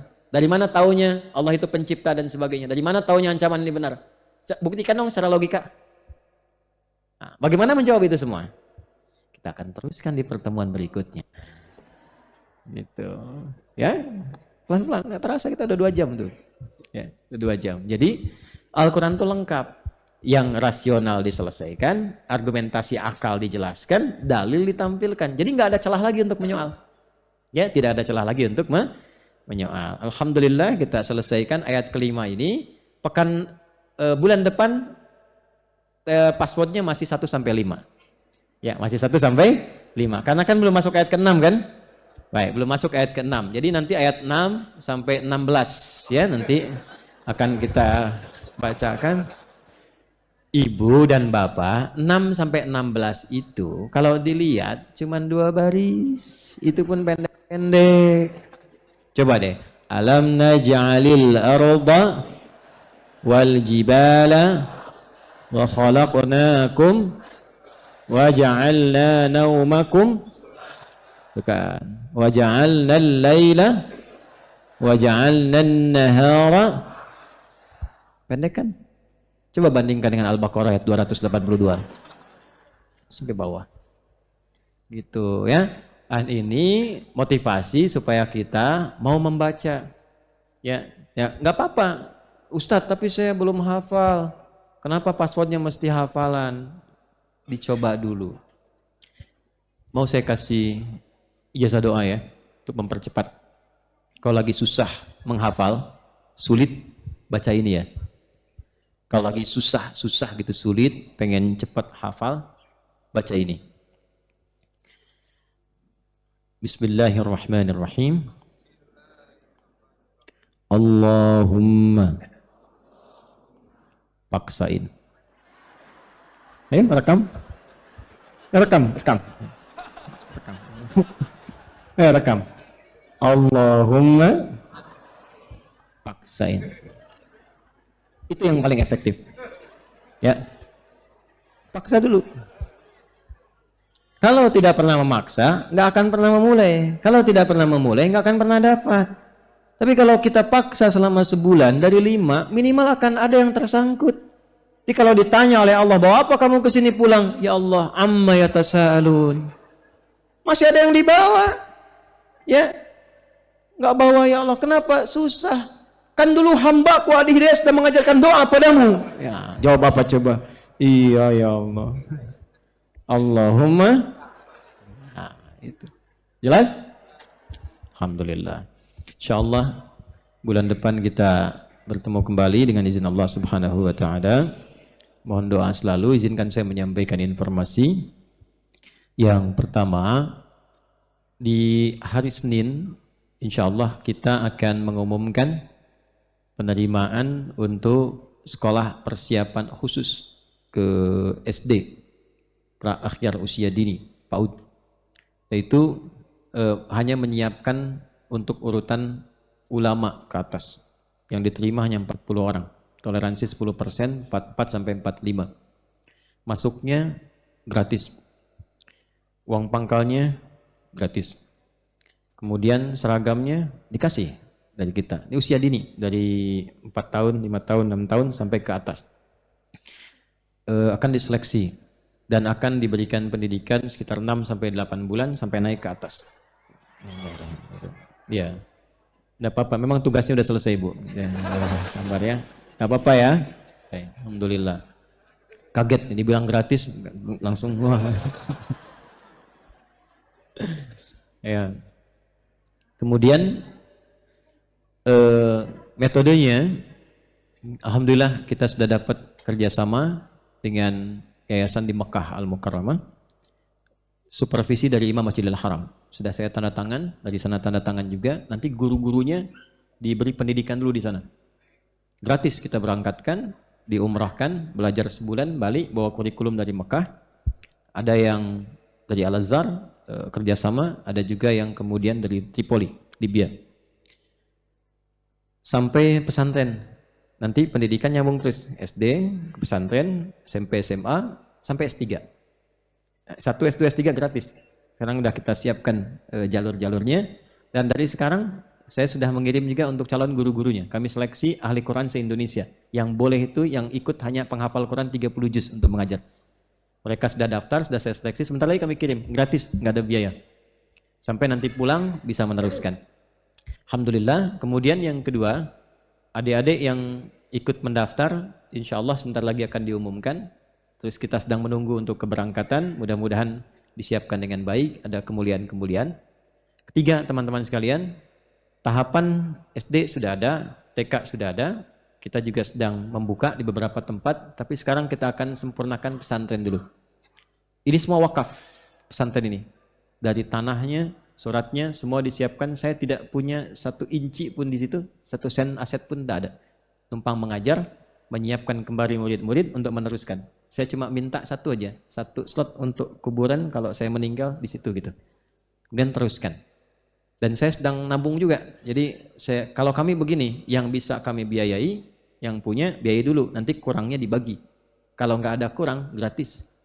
Ya, karena kita bertugas bukan untuk cari dunia. Kita bertugas hanya ditugaskan oleh Allah, ada amanah ilmu sampaikan. Selesai. Alhamdulillah sekarang sudah bertahap membangun 40%. Kita akan mulai per unit. Sekarang ada masjid sedang dibangun, targetnya tahun depan selesai, Ramadan bisa dipakai untuk i'tikaf. Nanti ada pelajaran khusus, teman-teman yang punya profesi-profesi bisa diundang ke sana, belajar, bisa menginap sepekan dengan saya belajar. Nanti ada pendaftaran, gratis, nggak ada biaya, kita yang bangun semua kok. Ya, kita yang bangun, kita yang apa, kecuali kalau makan, nyuci, masing-masing silahkan. Ya. Nah, tapi saya tidak mencari itu semua. Saya mengajak, yuk kita selesaikan yang masjidnya ini. Totalnya ada pembiayaan 13 miliar untuk masjid, kita sudah ada 7 miliar kurang lebih. Tinggal 5 miliar lagi, dan ini insya Allah akan selesai.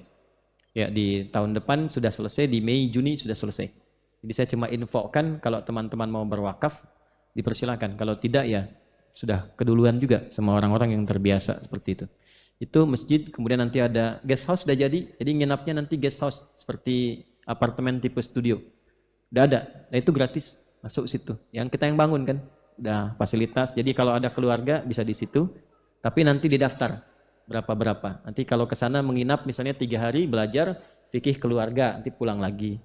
Fikih bisnis, teman-teman yang bisnis nanti pulang lagi. Karena saya mungkin akan lebih banyak di sana. Ya, saya hanya punya waktu seperti yang Allah telah tetapkan. Mohon didoakan mudah-mudahan manfaat dan bisa melahirkan sesuatu yang diteruskan kembali. Yang kedua. Yang ketiga, saya infokan bagi yang ingin ke Madinah sudah dibuka pembukaannya sekarang. Ya, kalau butuh rekomendasi dari saya, mintakan, saya akan buatkan. Tapi saya tanya dulu, saya tes dulu, saya lihat gitu kan, supaya nanti tidak merekomendasikan yang salah gitu. Kalau ada yang kurang, kita bimbing, perbaiki supaya bagus. Kemudian kalau ada yang ingin sekolah di sekolah Quran, namanya Jamiah Asmariyah. Itu sekolah terkuat Quran di Libya. Hanya mungkin untuk laki-laki dulu. Saya diberikan kuota sampai 30. Ini sedang saya seleksi, baru lulus kemarin 20 orang itu, yang terambil baru 2 ahli Quran. Tidak ada yang keluar dari situ kecuali jadi ahli Quran. Karena semua jurusannya mensyaratkan untuk lulus hafal Quran 30 juz dan sangat kuat dia hafal Quran dengan tulisan karena metodenya pakai lauh, tulisan, bacaan, hafalan, itu kuat sekali. Namanya Jamiah Asmariyah. Kami insya Allah akan ada MOU dan dekannya, rektornya sudah kirim ke sini, kita siapkan. Saya hanya bantu itu saja ya. Kita nabung, apakah gratis? Tiketnya kami siapkan. Di sana nanti ada beasiswa, nggak ada 1 sen pun keluar untuk biaya itu sepanjang bisa dilakukan. Disilahkan, saya hanya bisa membuka peluangnya, manfaatkan dengan baik, mumpung masih ada di sini. Karena mungkin tahun depan saya juga akan lebih banyak aktif di luar negeri. Karena sudah ada tuntutan dari luar untuk bisa berkontribusi keluar. Saya belum bisa buka saat ini, tapi nanti kalau sudah pasti sudah ada baru bisa disampaikan. Jadi mungkin ini pun akan menjadi kajian yang terakhir di Tanah Kusir di hari ini di bulan Oktober.